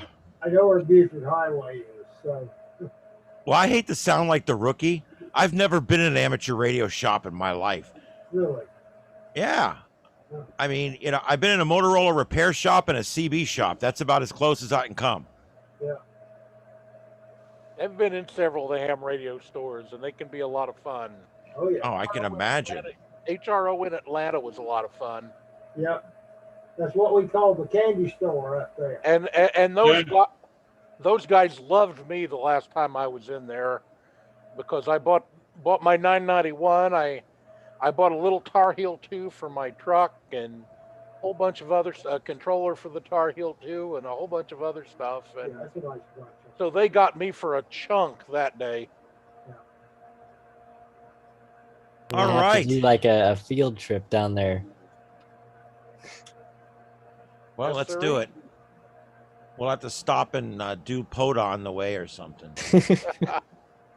Well, all right, and the next thing is, guys, don't forget there's the TechNet newsletter. All this stuff that we've talked about tonight's all in the TechNet newsletter that went out earlier today. And if you sign up tonight for the TechNet newsletter, I'll send you the one that went out earlier today. It's the people that are getting it seem to like it. I've gotten positive reviews, but it's pretty good. There's not a bunch of opinion. There's no politics and not a bunch of crap. It's pretty straightforward stuff. And hopefully you guys will get something out of it. So just to sign up, just go to any of our TechNet web pages, and it's right there. Click the blue sign up for our newsletter button. All I need is your email address and your call sign. That's all I ask. And the cost is free. And cancel at any time. This is the last time you'll see this slide, folks. The last time. I've had it for like 6 weeks now. I promise this is the last time you'll see this slide. The new net starts this coming Wednesday. It's not I should say the reconstituted net will start this Wednesday at 7:30 on the 520. I guess we call it the 520 repeater, I guess. But anyway, that's it. All the information's there. It's a great repeater. I've got it programmed in here, and I've talked on it, and clear as a bell on my Baofeng. All right. Anything on that? Baofeng baby. All right. Baofeng baby. All right. And our Tech Club repeater, we're trying to monitor this. I'm keeping it on here in the shack. I've got it on all the time. I'm trying to keep it on unless I'm at work or something. And I even keep it on my portable in the evenings when I'm in the bedroom there just hanging out. So I'm trying to keep it on. So if you guys want to talk and give me a call, there's how to do it. That's our club repeater. And that's channel 34 on the Aries standard frequency list, which I suggest everybody uses when they program their radio. All right, contest this weekend. There's a couple that look like they might be kind of interesting this weekend. Who knows? The CQ Worldwide VHF. The only reason that I would even care, because the last time I tried to do something with a VHF contest, I basically showed up by myself. But with 6 meter the way it is right now, this could be fun because 6 meters is VHF. So maybe this could be fun. I don't know. But that one could be interesting. And then there's the North American QSO party. And there's that one there. That's just RTTY, though, already. I don't know, how many people do that or whatever. Okay, so that's what's going on. I know there's not a lot of contesters in here. Something I'm getting more into. I really like the contesting. I just wish they had less contests with more people in each one involved. But instead they've got, like everything else with ham radio, there's 50,000 contests and there's 5 guys in each one. Kind of like repeaters in Lee County. It's kind of like Lee County repeaters or HF bands, phone bands. There's more. We've got more bands than we do hams. All right. And my thought of the week, FT8 is killing ham radio. Or is it? Bullshit. Beep. Digital modes that are so hated by so many of the older hams, and they may be the very thing that's actually going to save the hobby in this new century. I heard somebody the other day hating on FT8 again, and I went on to do a little bit of research for tonight's segment. Man, there's a lot of hate out there. There was one guy that was literally just talking. Oh, I don't want to get into it. Anyway, that's the way it was with single sideband. Everybody hated the Donald Duck sound. I know, and repeaters, I same thing. Everybody hated all the old timers hated repeaters. I actually have that all in here. An online poll shows that 52% of hams responding say that FT8 is damaging ham radio. Many feel that it's the beginning of the end of ham radio. Well, I got a list of other things that were thought were going to end ham radio. Amplitude modulation, semi-automatic CW keys or bugs, vacuum tubes, single sideband, radio teletype or RTTY, RTTY, repeaters, electronic CW keyers, transistors, electronic digital programmable computers, antenna rotators, integrated circuits, digital signal processors, microprocessors, the internet, CW decoding software, automatic link establishment or ALE, packet radio, DX clusters, Hackdoor, PSK, and now everything is all relying on FT8 now ruining things. Guys, I got to tell you something. Every time something new comes out, 58% of the ham radio people say it's going to destroy ham radio. I don't think so. It's just all we're looking at here, I guess, is inflexibility. I think it's all just a matter of inflexibility, and I think that that as everything becomes, normalized, I think it'll be fine. The only thing I can tell you right now that I don't like with FT8 is the scoring system.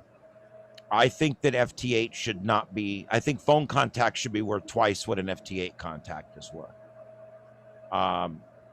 I just do. I think it's harder to get phone contacts. It takes longer, and I think you should. The point should reflect that. As much of an FT8 operator as I am, I agree with you, Ian.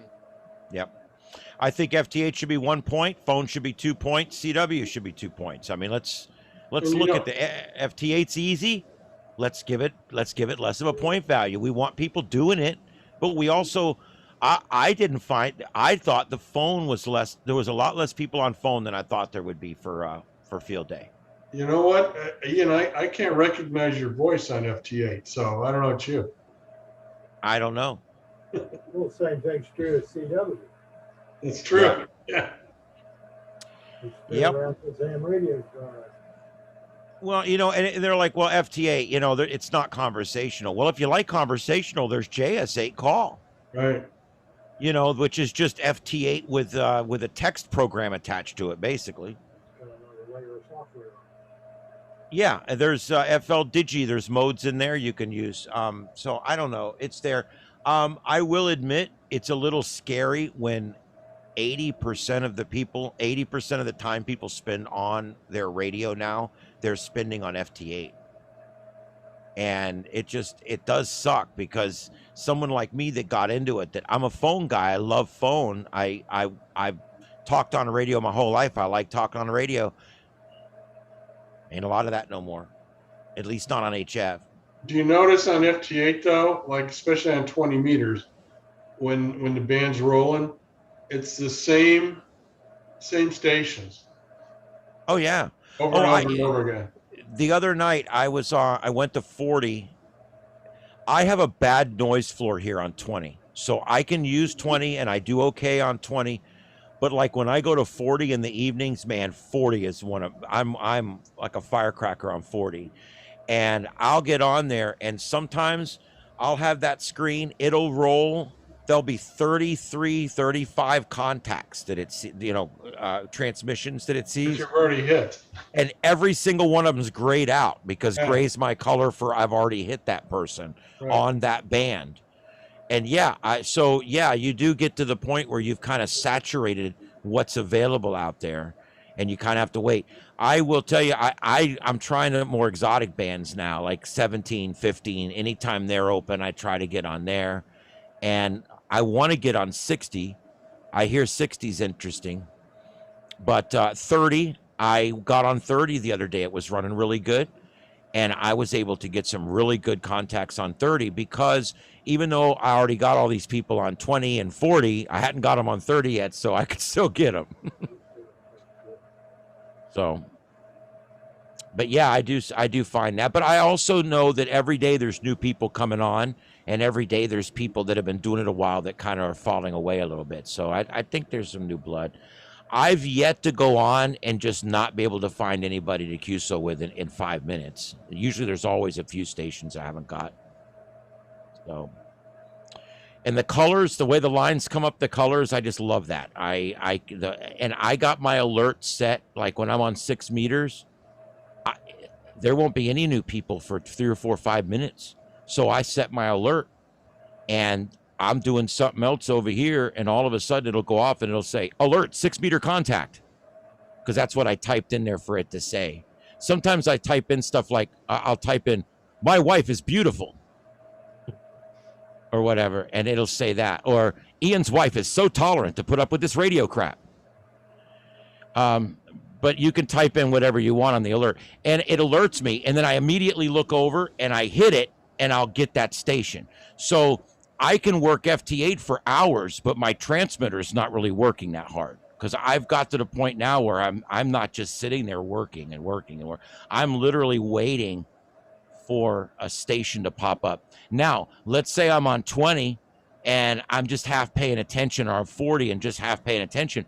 What I'll end up doing is setting it not to alert me anytime there's a new CQ, but to actually alert me when there's a new zone or a new CQ, a new something that I need. And that way it'll only alert me when there's somebody there that's a new CQ zone or a new DXCC zone or whatever. So one other thing, Ian. Yeah. The Cuban government hasn't discovered it yet. What's that? The FT8? Cuban government hasn't discovered it yet. Yeah. Yeah, I bet.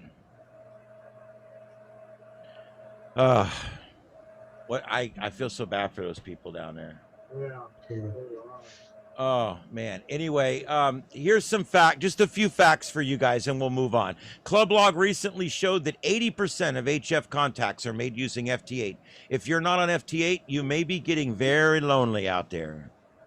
If you guys are not on FT8, get with me. We'll find a way. You've got to get on FT8. With FT8, for the first time, this is the first time we actually get real signal reports. I want you to think about this. I'm so sick of 5.9. You know what 5.9? You know what 5.9 means? It means you're a liar. That's what it means. It means bovine scatology. No, you know the one I can't stand? Yeah,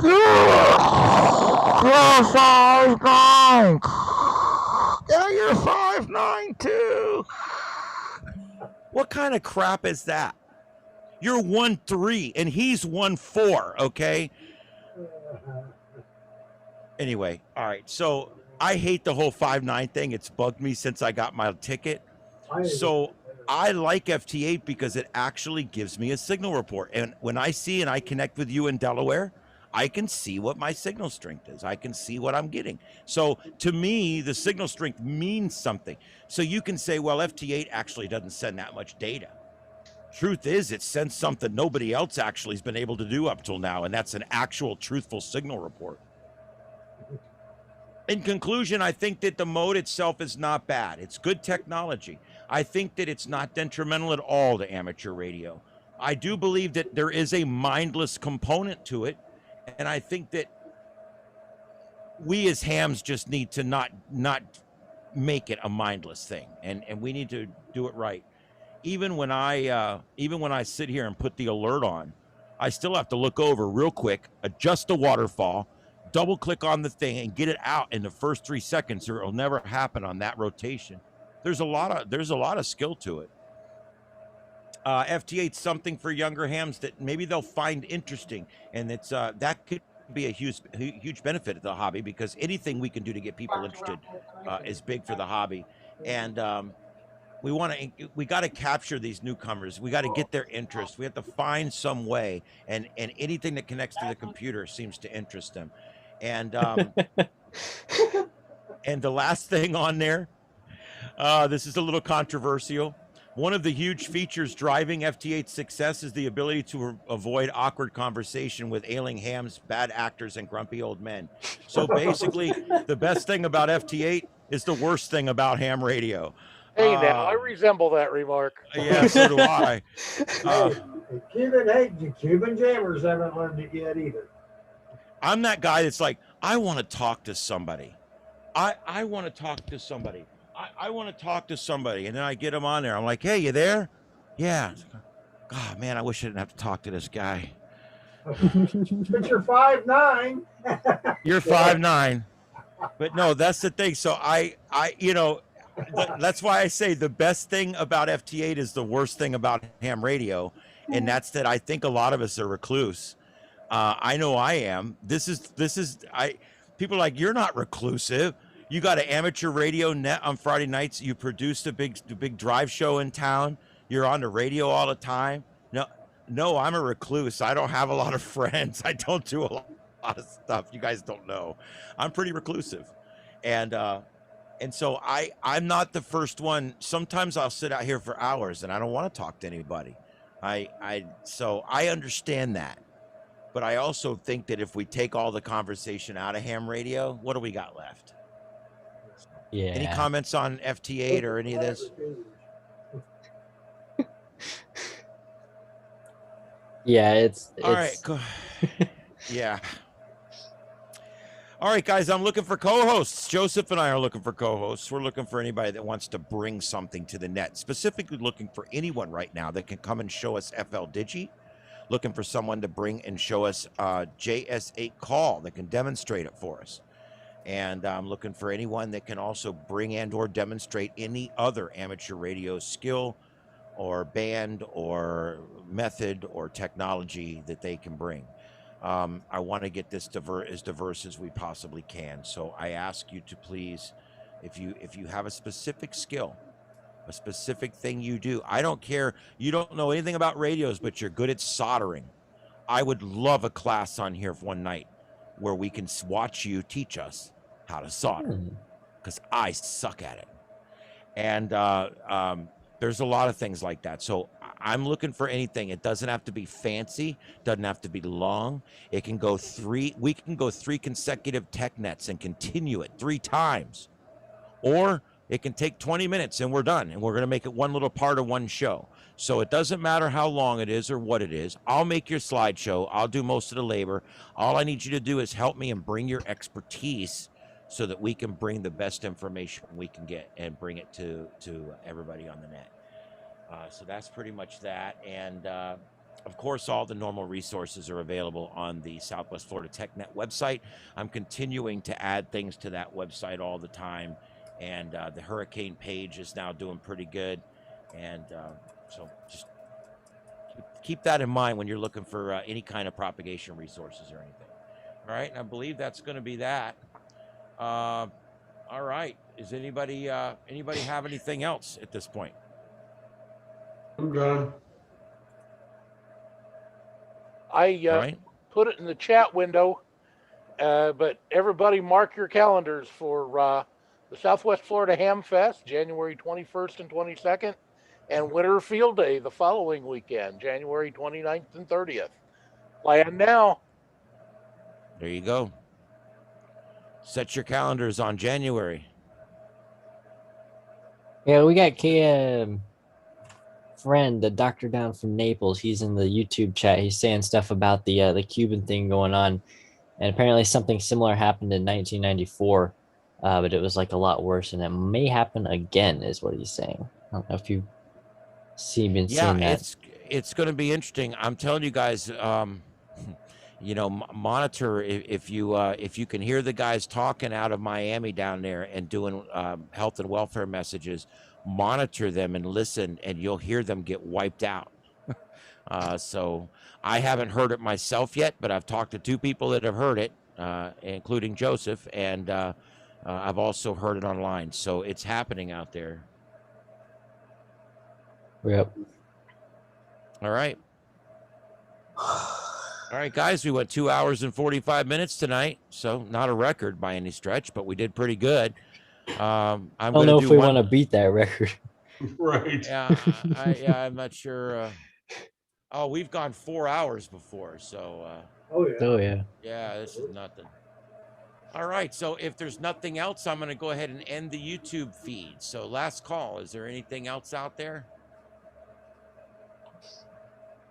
Last call. All right, this has been the Southwest Florida TechNet. My name's Ian Hicken, KO4EFS, and I'm here with Joseph, KM4OVZ, and the rest of the crew, and we're going to be signing off. Thanks for watching, and thanks for listening. We're on every Friday night right here at www.swfltech.net. Just hit the Zoom button, come on in and join us, and all of our previous nets are archived on YouTube. Everybody have a great